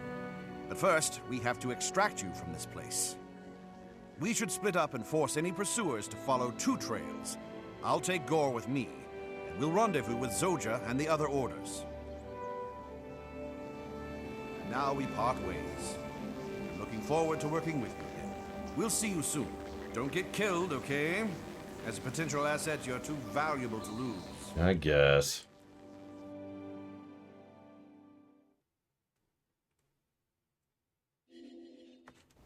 I don't know, Spartan. Free and MMO are immediate red flags for me. Yeah, Rift is still going too. I forget who owns Rift right now. Oh my god, you're right. I have so many... Oh my god, it's Tryon? Oh no. Yeah, it's Game Ago and Tryon.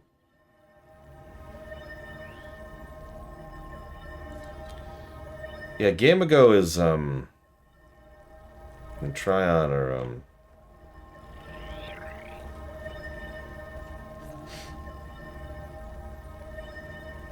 Game Ago's awful. I'm just gonna summarize that. If you know anything about Game Ago, then you already know. If you don't, then my tone should get it across. Hello, Vertassian, excuse me. Agreed, Imtrax. We're seeing a sharp increase in dragon minion activity at several key locations. I know. Vigil resources are stretched thin. As soon as we clear an area out, more minions push in. One bright spot in all this extra activity is that the Priory has been able to capture several minions for study. Your bright spot is pretty dark, Scholar. At least Professor Gore is safe for now. All of us are safe for now. What about later, when the dragons come at us in force?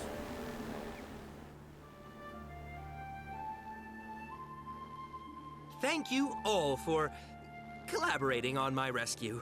Imagine jailing me for a theory. Outrageous!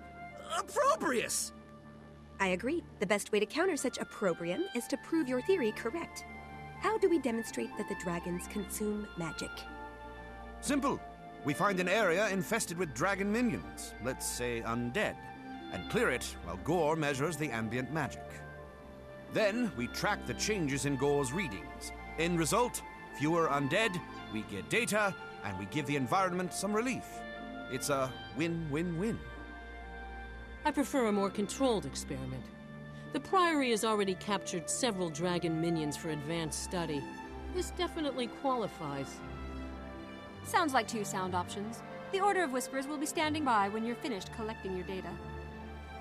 I know what you're going to say, Zoja, but before I pick an option, I want to know what your mysterious long-range plan is. In a word, alliances. Building new ones and repairing old ones, all to fight the dragons. You're working with the orders to bring about the former. I'll deal with the latter in due course. For now, we need to substantiate Gore's theory. How you get the proof is up to you. And yes, Ion is 100% a Korean MMO. You can debate Guild Wars too, but you can't debate Ion. Anyways, Priory this time.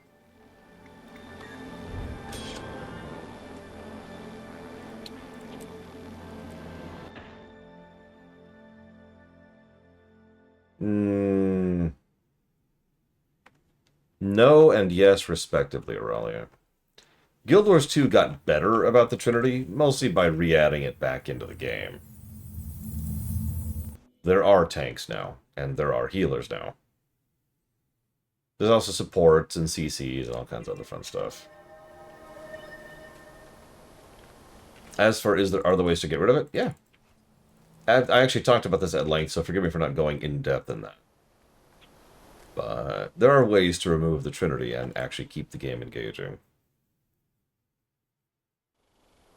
All preparations are complete. Let the testing commence. I mean, a lot of Guild Wars 2 is a Korean MMO in terms of coding and design. And like I said, calling it a Korean MMO, it's like calling something a Japanese RPG, right? JRPG. It doesn't have to be made in Japan.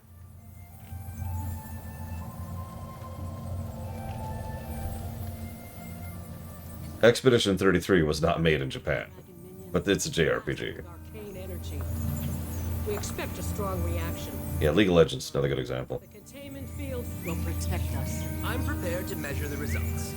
Savant, will you please throw the switch? I do love throwing the switch. What? It says I have to insert 3 tokens? What? Okay, Professor.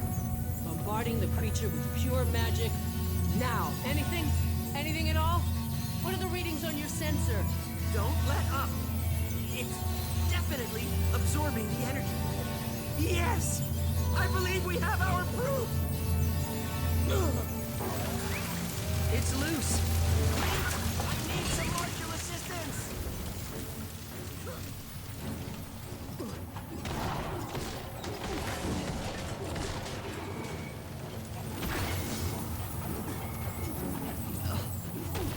I think so. Yeah, go. Would you get back here? Oh my god!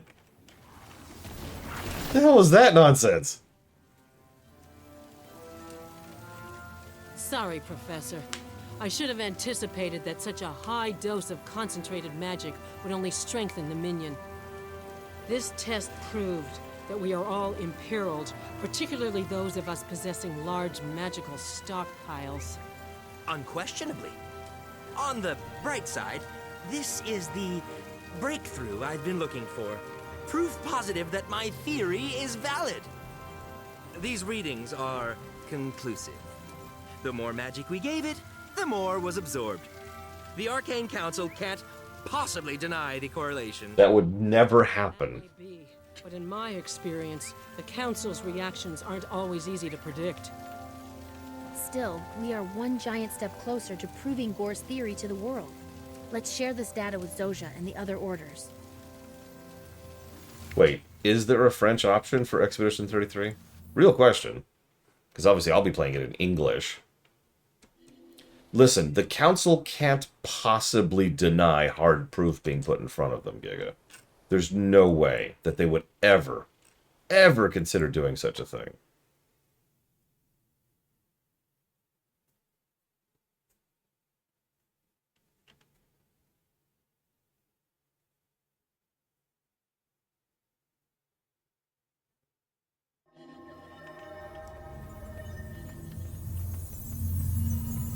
The what? Oh, right. Reapers.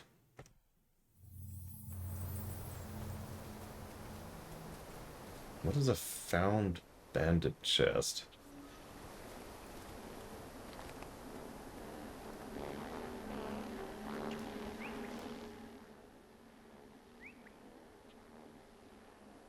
My theory is confirmed.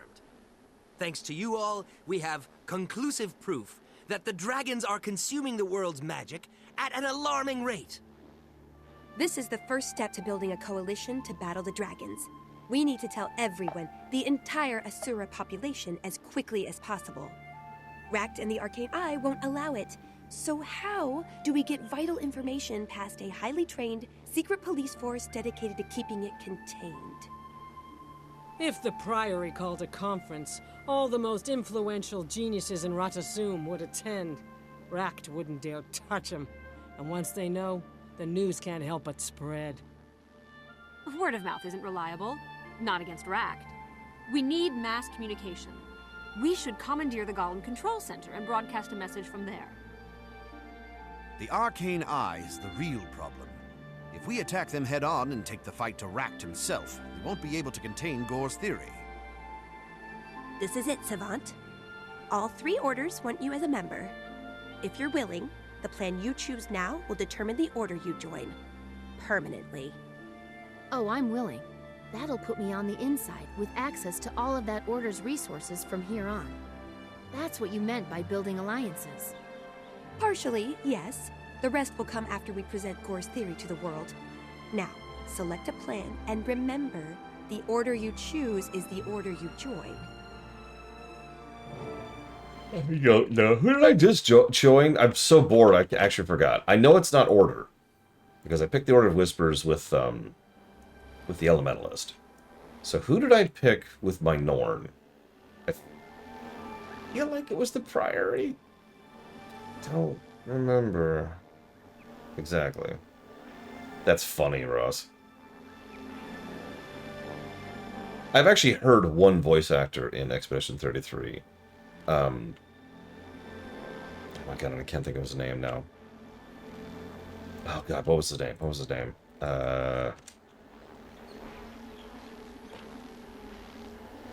Yes, we are playing Thy Tales. Andy Serkis. The one voice actor I have already heard in Expedition 33 is Andy Serkis. And let me just say, the dude kind of nails it. Like, I've heard Serkis act several times. I know that sounds like a strange way to say it, heard, because I've always seen him, but honestly, he has such a unique sound to his voice, the way he does, like, it's not quite your typical gravel, but it's a wonderful drawl, the way he talks. I wish I sounded like Andy Serkis. That's a great voice. Eternal alchemy unified field theory. Anyways. I was so young, so enthusiastic, so filled with ideas. Any advice? I'm okay with not sounding like Chris Tucker. Change schools.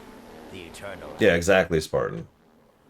And that's what I thought. Thank you, Giga. Okay, we will go Vigil.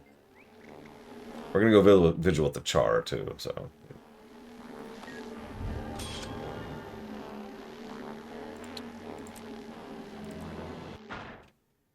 And yeah, this is taking so long, I might not have time before the lunch break. Unless I do a late lunch. Oh, he's the most memorable character, 100%, Aurelio. I just don't want to sound like that.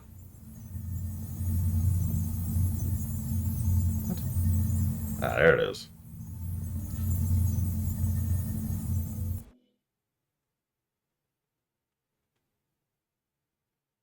I mean, we could do an early lunch instead, but god. I am exhausted. Oh god, I hated Osmosis Jones. Although there's some caveats to that. That's true. I could eat the cat. Sorry. Not to be confused with Eek the cat. Alright, Mr. Red. Down on the ground. Welcome to the Vigil, recruit. The farmhouse is secure. Slep is waiting for you downstairs.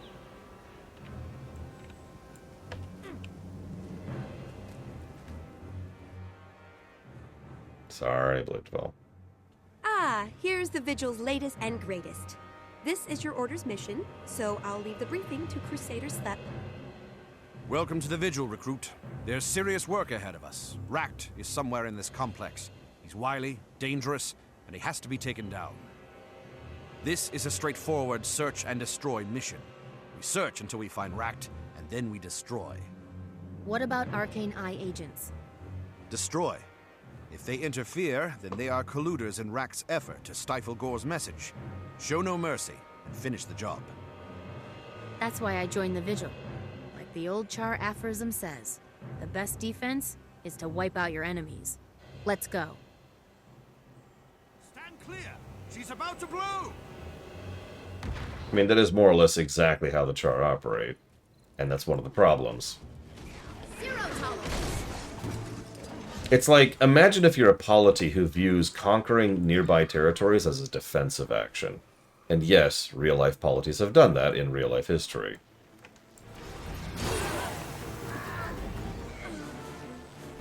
That's kind of the char in a nutshell. And it's one of the reasons why they have the biggest difficulty unifying with the other races.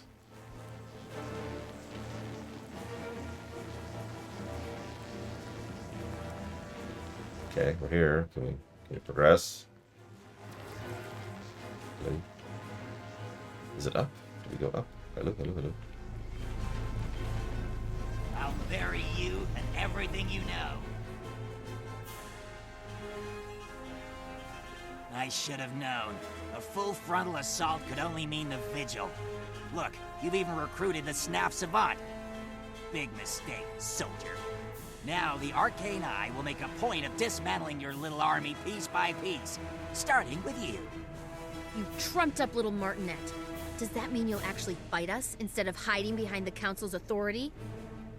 Don't bother taunting him, recruit. He's the objective. Take him out. Okay. Done. I was trained with the Arcane Eye. I failed. Okay, that was satisfying. That was legitimately satisfying. And you can trust them. Follow me. One of the things he started saying was, "You can't kill me, I've got clearance."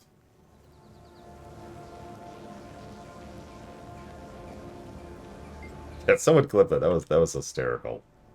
My time. Please. Here, you see, Counselor Flax? Everything I said is true. The Arcane Eye have been trying to suppress my theory that the dragons are eating magic. My correct theory, I might add. We now have proof that the dragons do consume magic. We know, Professor. We've always known. Preparations are being made to exploit your discovery for Ratasum's benefit, even as we speak.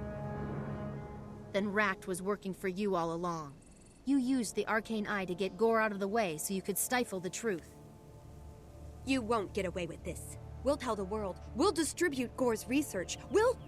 You'll make a lot of shrill noise, as always. And as always, no one will listen or care. You're wasting the Council's time. This audience is over. Damn it, Cam Clark. Or Paul Edding, I'm not sure. No, that's Cam Clark. I'm right. Doubt myself. So anyways, that's the Council. In a nutshell. They never get better, I'm just going to let you know. I mean, they get better acted and better voice directed and better lined, but they never become better people. Might be a better way to phrase that. I had no idea the Council was corrupt enough to hoard information that could help Tyria deal with the dragons. It's stupid pride. They think they can protect Ratasum while the dragons eliminate everything else. The rest of the world can burn for all they care. Listen, I've fought the dragons, and I'm telling you, the Council alone has no chance against them. The only hope Tyria has is for all the races to join forces. That is becoming abundantly clear. Although from here on, I think I can handle things in Ratasum. The Vigil has bigger plans for you, recruit. It's time for us to take the fight to the dragons. There's a Vigil contact waiting to meet you in Lion's Arch. He'll give you your first official mission. Congratulations. Getting you into an order was the first step. Now for the tricky part. I'm bound for Lion's Arch too. I'm meeting an old friend there. We were members of a brilliant team, Destiny's Edge.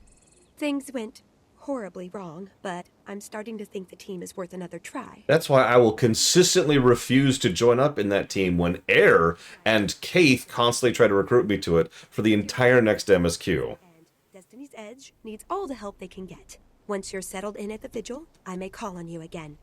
I'll be honored to answer that call. As a member of the Vigil, a citizen of Tyria, and your friend, I'll be ready. Blah, blah, blah. Thank you. This may fail, but I have to at least try. And, to be honest, I wouldn't feel that way if not for you. I'll look for you in Lion's Arch.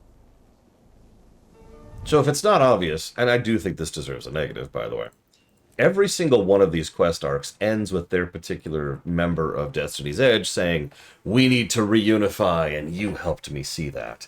And then you go do the dungeons, which is the direct follow-through of all of these quests, by the way. And you saw the dungeons. Those don't vary. So in the dungeons, Keith, out of nowhere, is like, hey, we should unify. And everyone else is like, piss off. Drama. And they spend the entire dungeon arc until the third to last dungeon, dramaing up until finally they decide, oh, yeah, right, I guess we should unify again. Oh my god, there's scaffolding in the air. Oh, there it goes. It just hadn't rendered yet. This poor old archaic engine. Anyways, so yeah, that discontinuity can go straight to hell.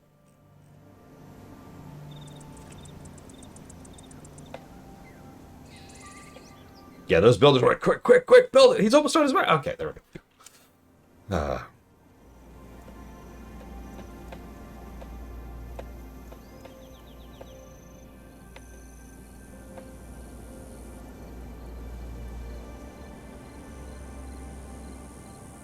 Quick building perk. So yeah, that's almost all the racial stuff.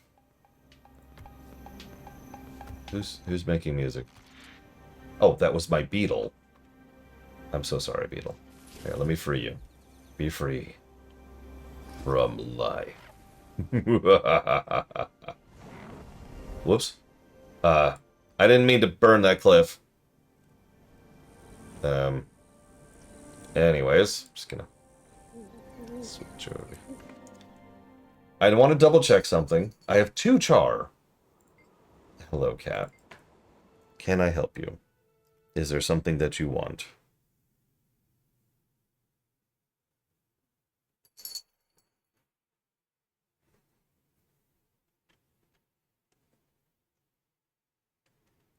He wants to be the char.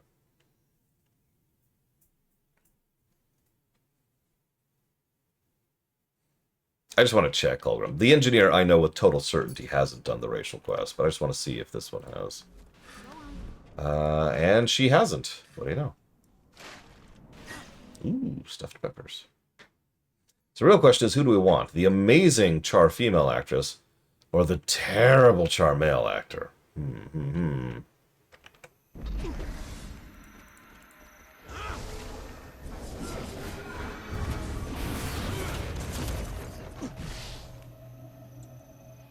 I mean, we actually can't do both.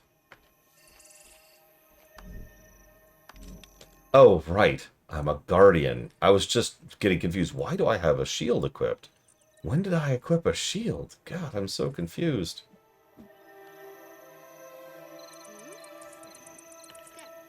Oh my god. You know what's funny, Arali, is I bet you that name is taken. Yeah, that's just being a guardian. So I've got spears at my back and a shield at my front. I got this. Also got this giant thing.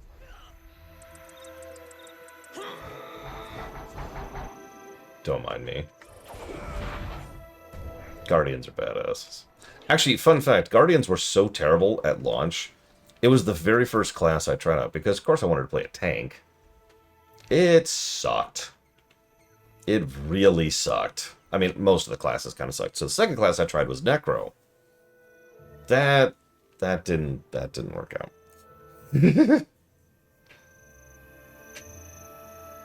Look, you don't like my Kitty Pryde outfit? I'm kidding, I'm kidding. I just have the nice rainbow effect going on here. Then I played Thief. Thief also sucked, but I just stuck with Thief because I was tired of trying out new classes. I don't even remember what maybe... I remember I was just like, eh. Anyways. They may have been strong, but God, they sucked to play. And that's the important part. I mean, my Thief is still one of my strongest classes. I hate playing it. Which is a great time to segue into the lunch break.